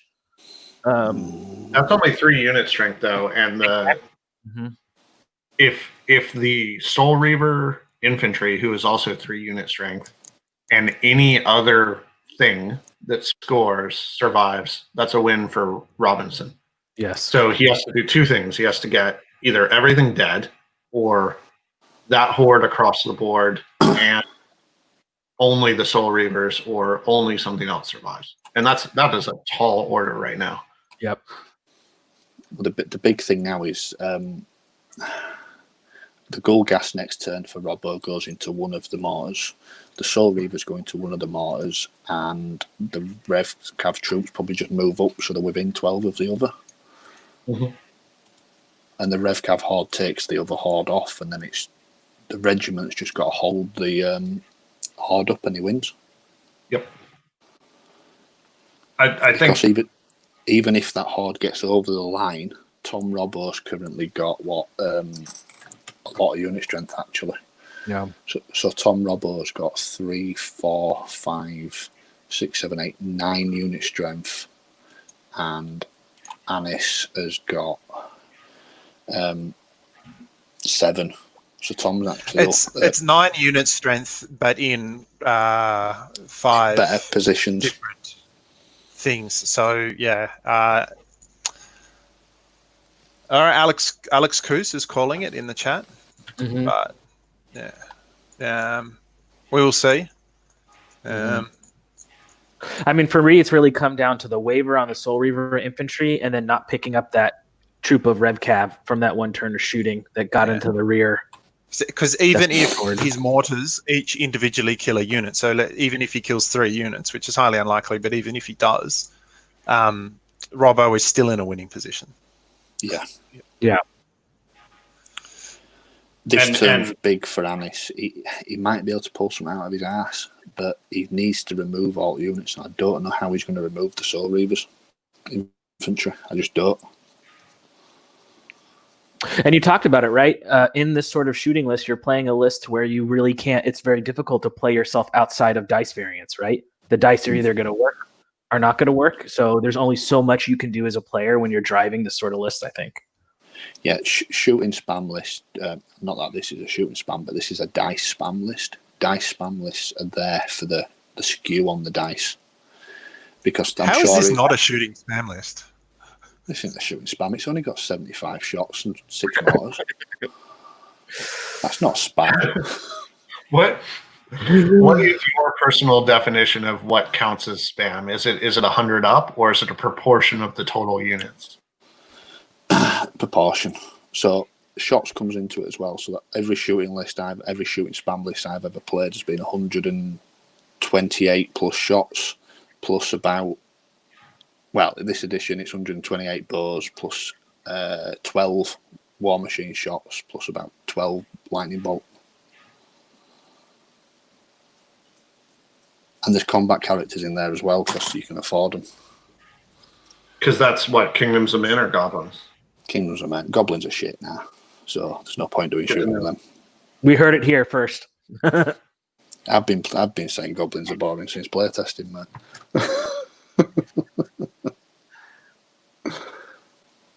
So what do you think Tom's thinking about? Is he just going to try to just, I guess, make a showing, try to salvage something if he can? I mean, is there any, Tom Annis, I mean, is there anything left really he can try to do?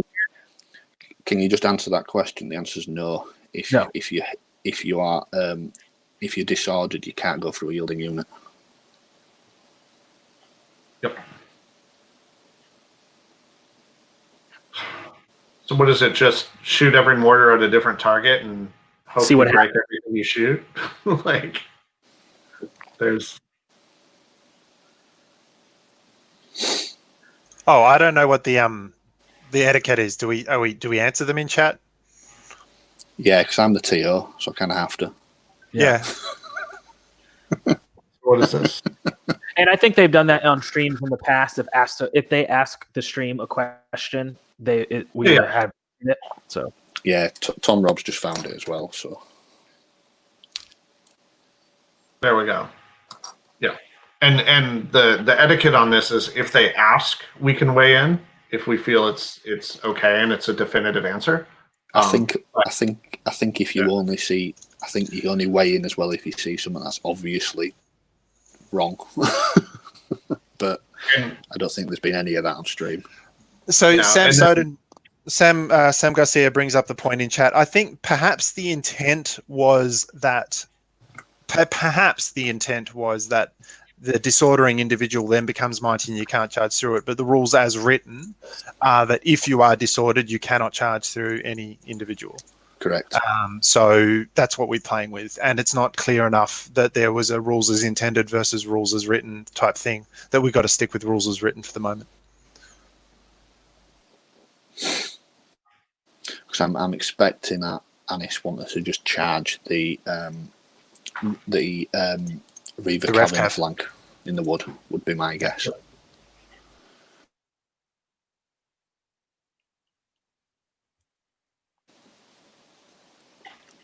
I mean, he's not gonna. This feels weird. He's not gonna win that fight, no. and now he can't shoot them. Like, this is. Well, I think at this point he probably realizes, Choice. there's not much he can do at this point.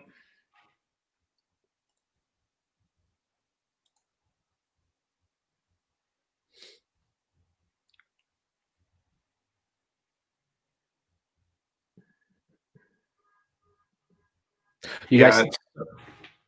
Go on. Oh, I was just gonna say I thought I may have. So Lost. now he's countercharging the Ghast, but he didn't do it last turn. So yeah, coulda, woulda, shouldas, maybe, I don't know.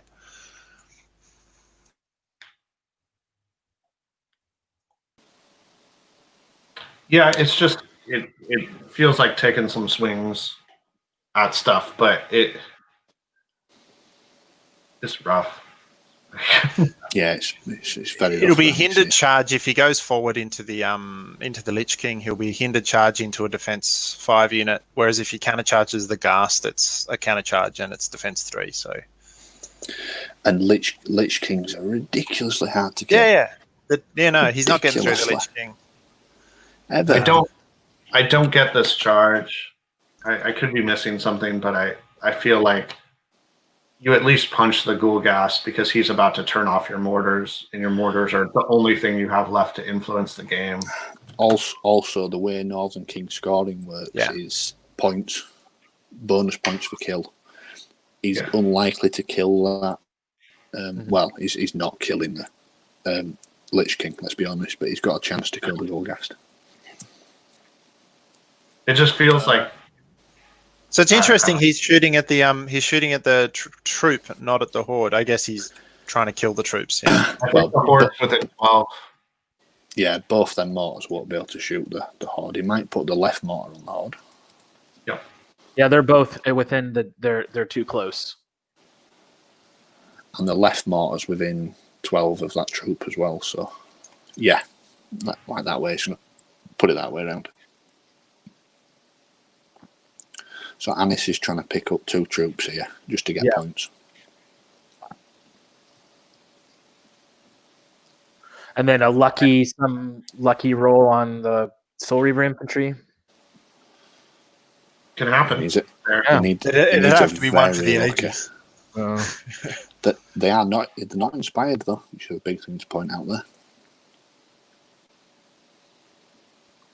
Can he get 2 damage? Yes, you can. Double So- 6. Well, he really Yeah, needed. a lot of them, but Yeah, he really needed to get 5 wounds on them for a lucky boxcar's kill. But Yeah.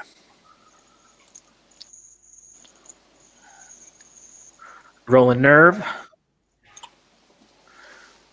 8 plus 4 is 12, so they're fine.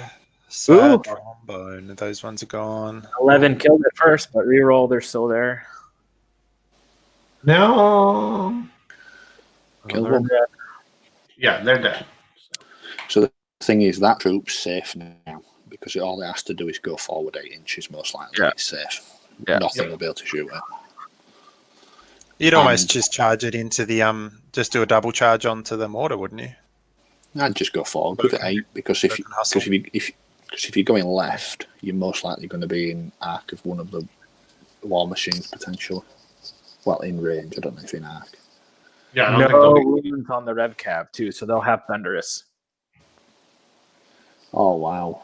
Yeah, so no damage there. They'll only have Thunderous 1 though. On it, the counter charge, won't it? Yeah. Yeah, that I agree. That unit in the woods probably won Tom again, Robod again. MVP Rev Cav regiment. Far right. I think the threat of the Soul Reaver infantry, like I know it didn't end up doing that much damage, but just the problems that it caused. It was the were positioning immense. with that hill. Robbo used that hill perfectly. It was Robbo's turn 1. I think that gave the huge advantage when he blocked both hordes off with all troops and regiments on the hill. Yeah. Yeah, the use of the hills has been really interesting this game, for sure. And this is what you get when you start looking at. So it's the advantage and the disadvantage to an all cav list, because an all cav list can be seen by any real shooting, with any infantry height shooting, but it also means that you can defend your backline and you can defend your key bits. I think height's really isn't considered to be as good as it actually is in this game. People always seem to forget about the height. Yeah. So at this point, as Tom Robinson, you're just going to try to pick up as much as you can just for points. And I mean, Robbo plays for everything. He'll be trying to get everything he can. He'll table him if he can. Yeah. Because I wouldn't surprise me if he drain lives to the Hexcaster with everything. Because Robbo's got another turn, so I'd just drain life to the Hexcaster to kill that, and then the unit in the wood is dead turn after. also, too, I think in a tournament with no soft scores, every point matters in any tournament, but especially in a tournament where there's no overall scoring, like every single battle point you can get could mean the difference. So what you're referring to there is sports scores counting. Is that what you mean?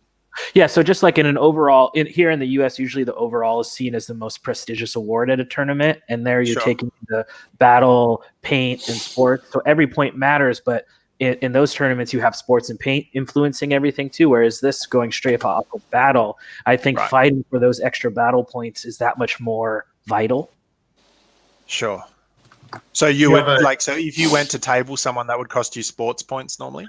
No. What we're saying is that if you have battle and it is worth 100% of your score, every single point you earn on the tabletop is more important. But if you're adding on a chunk of points for sports and a chunk of points for paint, then the score spread out a little more, Sure. and the battle grouping is a little less important. It's a good job we're from UK and we don't play rubbish like that. I've never been a soft score person ever. It might help me. I've won painting awards. I've never ever won. Mm-hmm. I've never ever won a tournament. This is the thing. Like, I know Robbo's won sporting awards. He's won painting awards. It's irrelevant to me, stuff like that. Because I've won several painting awards. I've won several sports awards, hence the best sport in Northern King. But that's more down to the person rather than the list, in my opinion. So John from the chat, Yeah. John, Yeah, the drain life was huge in those early turns, really keeping that horde alive. But he invested in that, right? Like there's a lot of points in this list put into drain life. That's The thing though is the drain life's guaranteed to pay for itself. Lich Kings are always going to get the points back. It's a safe investment. You look at Twilight King as well. Twilight King, their best lists has got drain life 21 in with 3 or 4 butcher hordes. Drain life is brutal in this game because it's doing everything. There's no disadvantage to it. You don't get cover. It does damage. It's effectively brutal 3 or 4, and it heals somewhat. And it heals. It's the double effect of it. Like, and I know that's the point of it, but it's just for what it costs. Because I pay, I pay a lot to get heal in my armies. And drain life is not much, if any, more expensive than my heal, and the only downside is the 6 inches, which is very manageable. So we just had Anis throwing a little bit of shade in the chat, which is wonderful. Rabo, I think, missed some small rules on what he can do. He missed the thunderous charge. And so Anis is asking, and this guy is your master? As you hear Adam furiously typing away. Let me tell you something. Someone is wrong on the internet. He's on it master because I couldn't. He's on it master because I couldn't attend masters this year. Yeah. So I think what's interesting about this game, right? We've seen dice variants take us this way or that way, but we've seen like such solid play. I don't think either of them have really made a big mistake at all. I think it's just played so smooth and so. Like, I'm looking at my list of tough questions to ask people when we grill them, and there's not many tough questions. Like, there's a few things that, with hindsight, might have been done differently. But so let me ask then: is it, one, were there mistakes that allowed Robinson to get through this and look at all them attacks? So the thing for Tom Anis is not deploying a unit of Slave Hawks far on that wide flank to march down, like leaving them sort of backed up behind the other unit of 3 unit strength, and right now Tom's winning by a lot more than that. Yeah. But that it's a threat. It means that Tom, I don't think it would have changed the result, but that's the thing of, was there a consideration of really pushing out wide? And I'm going to ask Robbo about why he didn't pivot that troop of Rev Cav on the hill, which allowed the Mortars to see the Soul Reavers. Well, the thing is, Tom actually did block Robbo actually blocked the charge, but then he changed his mind. So I'm interested to see why. Why he changed his mind? Yeah. So my question then becomes: did Anis bring the wrong list? No, because I think his list is good into invade. There's nothing wrong with his list in invade. Mm-hmm. Okay. If his shooting had gone off in turn 1 instead of the turn that it went off, oh wow, the whole game could be different, right? That exploded with 27 damage and a double 6 for a nerve roll. Just for icing on the cake. So if he had the right list and he didn't make big mistakes, what is it? Just the dice happened? Like where are we looking at from this? I honestly don't know. I'm just asking. When so much of your army relies on triple heavy mortars, sometimes you're going to have times when the dice don't give you exactly what you need. John Green did bring up a good point, is that they both went with different lists. So that's something to be said about, Tom Anis had been playing Abyssal Dwarves all tournament, but this is not the version that he's been playing. So is there something to be said about just repetition and muscle memory with a list? I don't know how his normal list would be necessarily better though. I don't know that his normal list would have gone any better for him. I think having less shooting, like having only one horde of decimators, wouldn't have helped. Like those 3 decimators were wild. Oh, them decimators did work. But Yeah. I think it's the fact he had nothing to. Well, he had lots of things to protect them, but he didn't have the right things to protect them against this To sort back of him list. up and punch at it. Yeah. As you say, a couple of half braids. Yeah, I really think they said it from the chat. Really, for me, it comes down to like the Soul Reaver waiver and then that troop getting into the rear. I think there's a couple dice rolls. If they go Tom Annis's way, we have a different board state. If you look at the maths though, the Soul Reavers shouldn't have had that many wounds on them anyway. That is Soul so Reavers shot were at by about 2. right. Yeah, so Yeah. they rolled a 3 on the nerve, sure, but 2 war machines, so four shots should have done, let's say, 5 wounds on the Soul Reavers, right? So they shouldn't have been within, popping range anyway. So he got really lucky on the damage and really unlucky on the nerve. So Yeah. So in the end, it averages out. Yeah, but you look at those moments in the yeah, game. that is a key moment. Yeah. Mm-hmm. I really think too, one of Tom Robinson's best plays, you mentioned it, Adam, was on that second turn. He was able to use the hill and the Rev Cav regiment to block the shooting on both those hordes. That was like a really key positioning play from Robinson early on. Because in a game where there's war machines and stuff, you have to plan for going second. Oh, Garrett.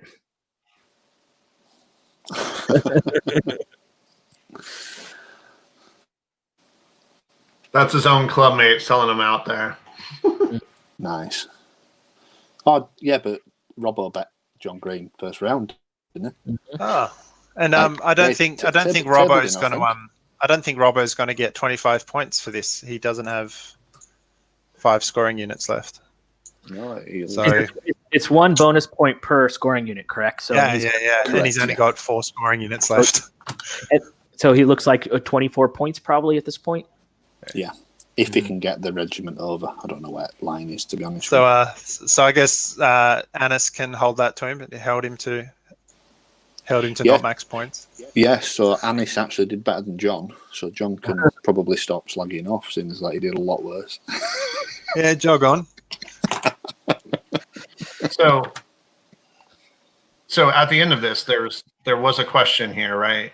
And I think the panel already, or at least the bottom half of the panel, Adam and Taz, about RevCav being undead being a bit too strong. But is it this RevCav list that we just saw? Is it broke? This isn't even the strongest undead list.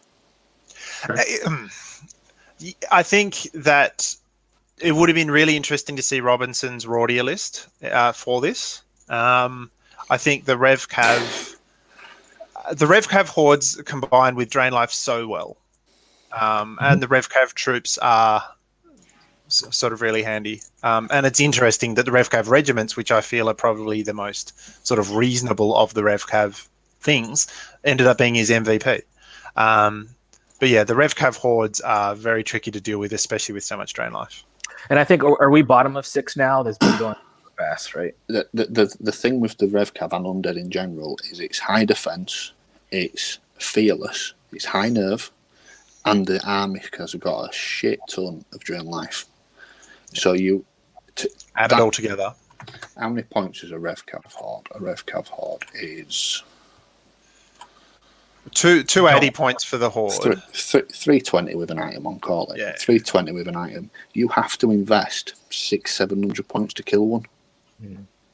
That's the thing that I think with undead, it's not like any one component is that amazing. Oh my god, it has to be in a nerf. It's the fact that up and down the list, everything is good.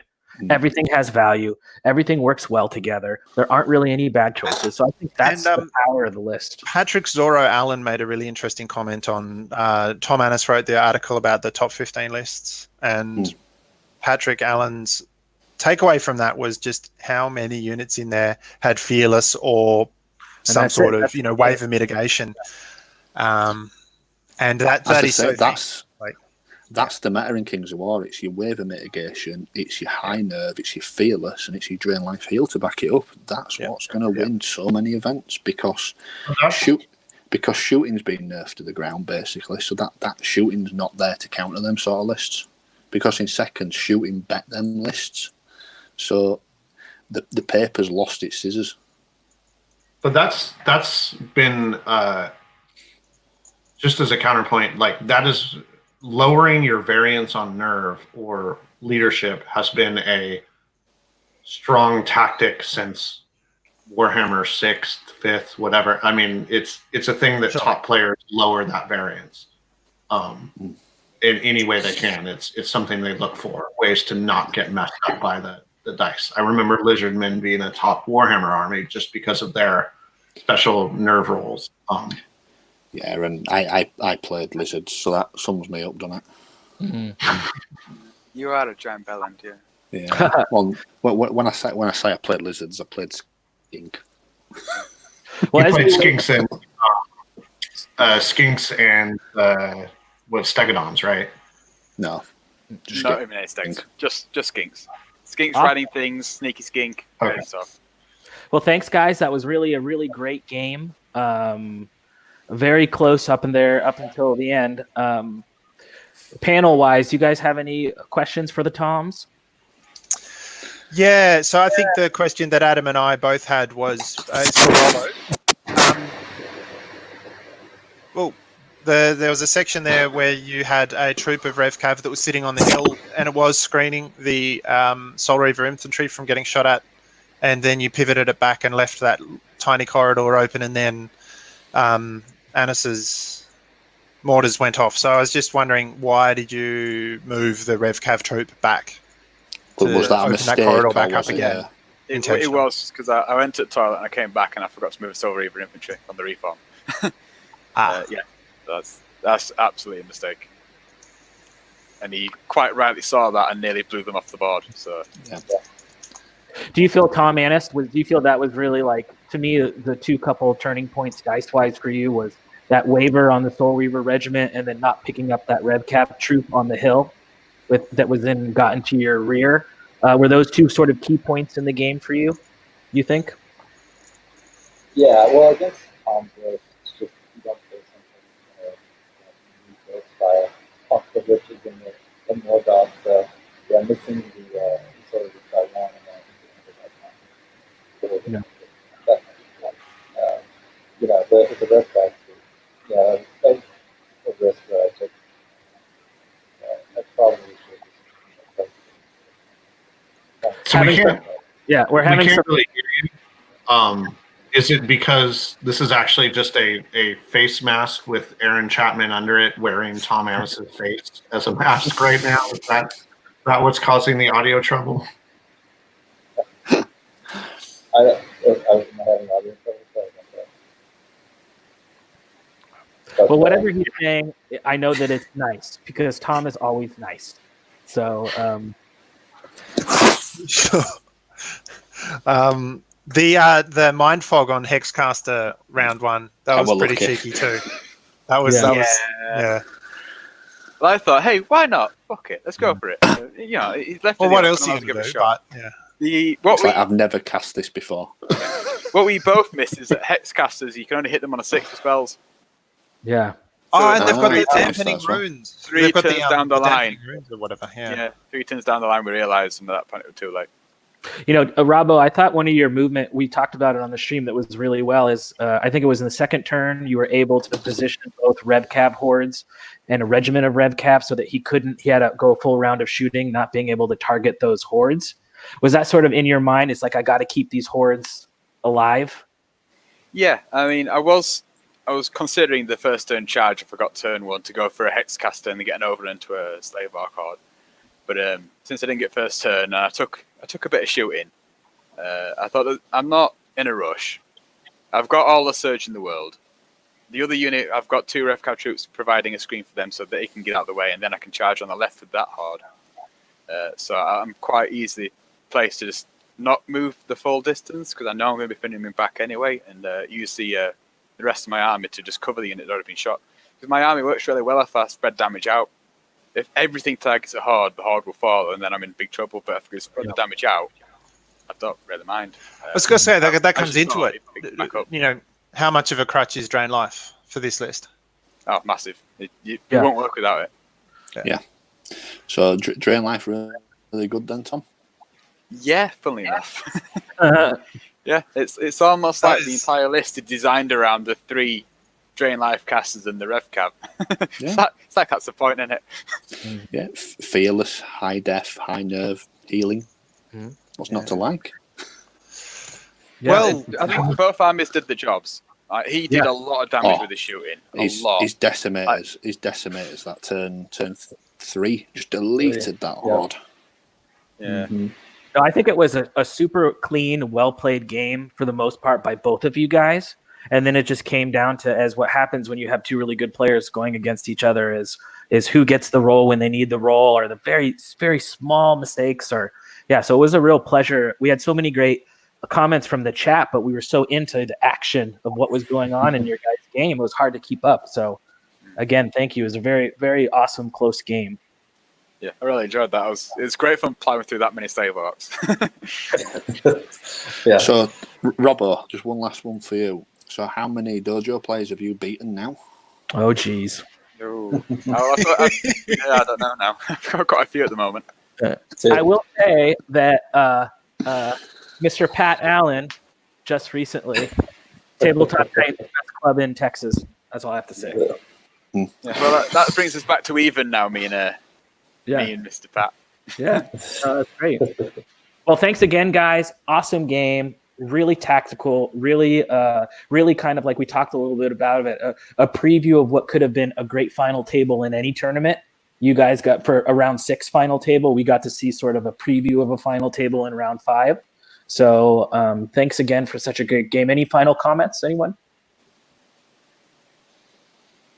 No, Awesome. I think No, that the thanks. answer to the gun line was those 2 hordes that were just backed up by so much heal that they could be healed. Because looking at the Anis Devonish game was, what's the solution to that really sort of hard hitting gun line? And Devonish tried it with the thick chaff. Whereas with Robbo, he had the thick chaff and he also had the hordes that had just a ton of wound mitigation sitting behind them. And yeah, that was good. Yeah, awesome. Okay, guys. Well, thanks a bunch. Stay tuned for more Call to Arms action. We're here. We're almost to the final round. It's going to be really exciting. So stay tuned to Dash 28 for upcoming matches. And great. We'll see you next time. Cheers, guys. Thank you.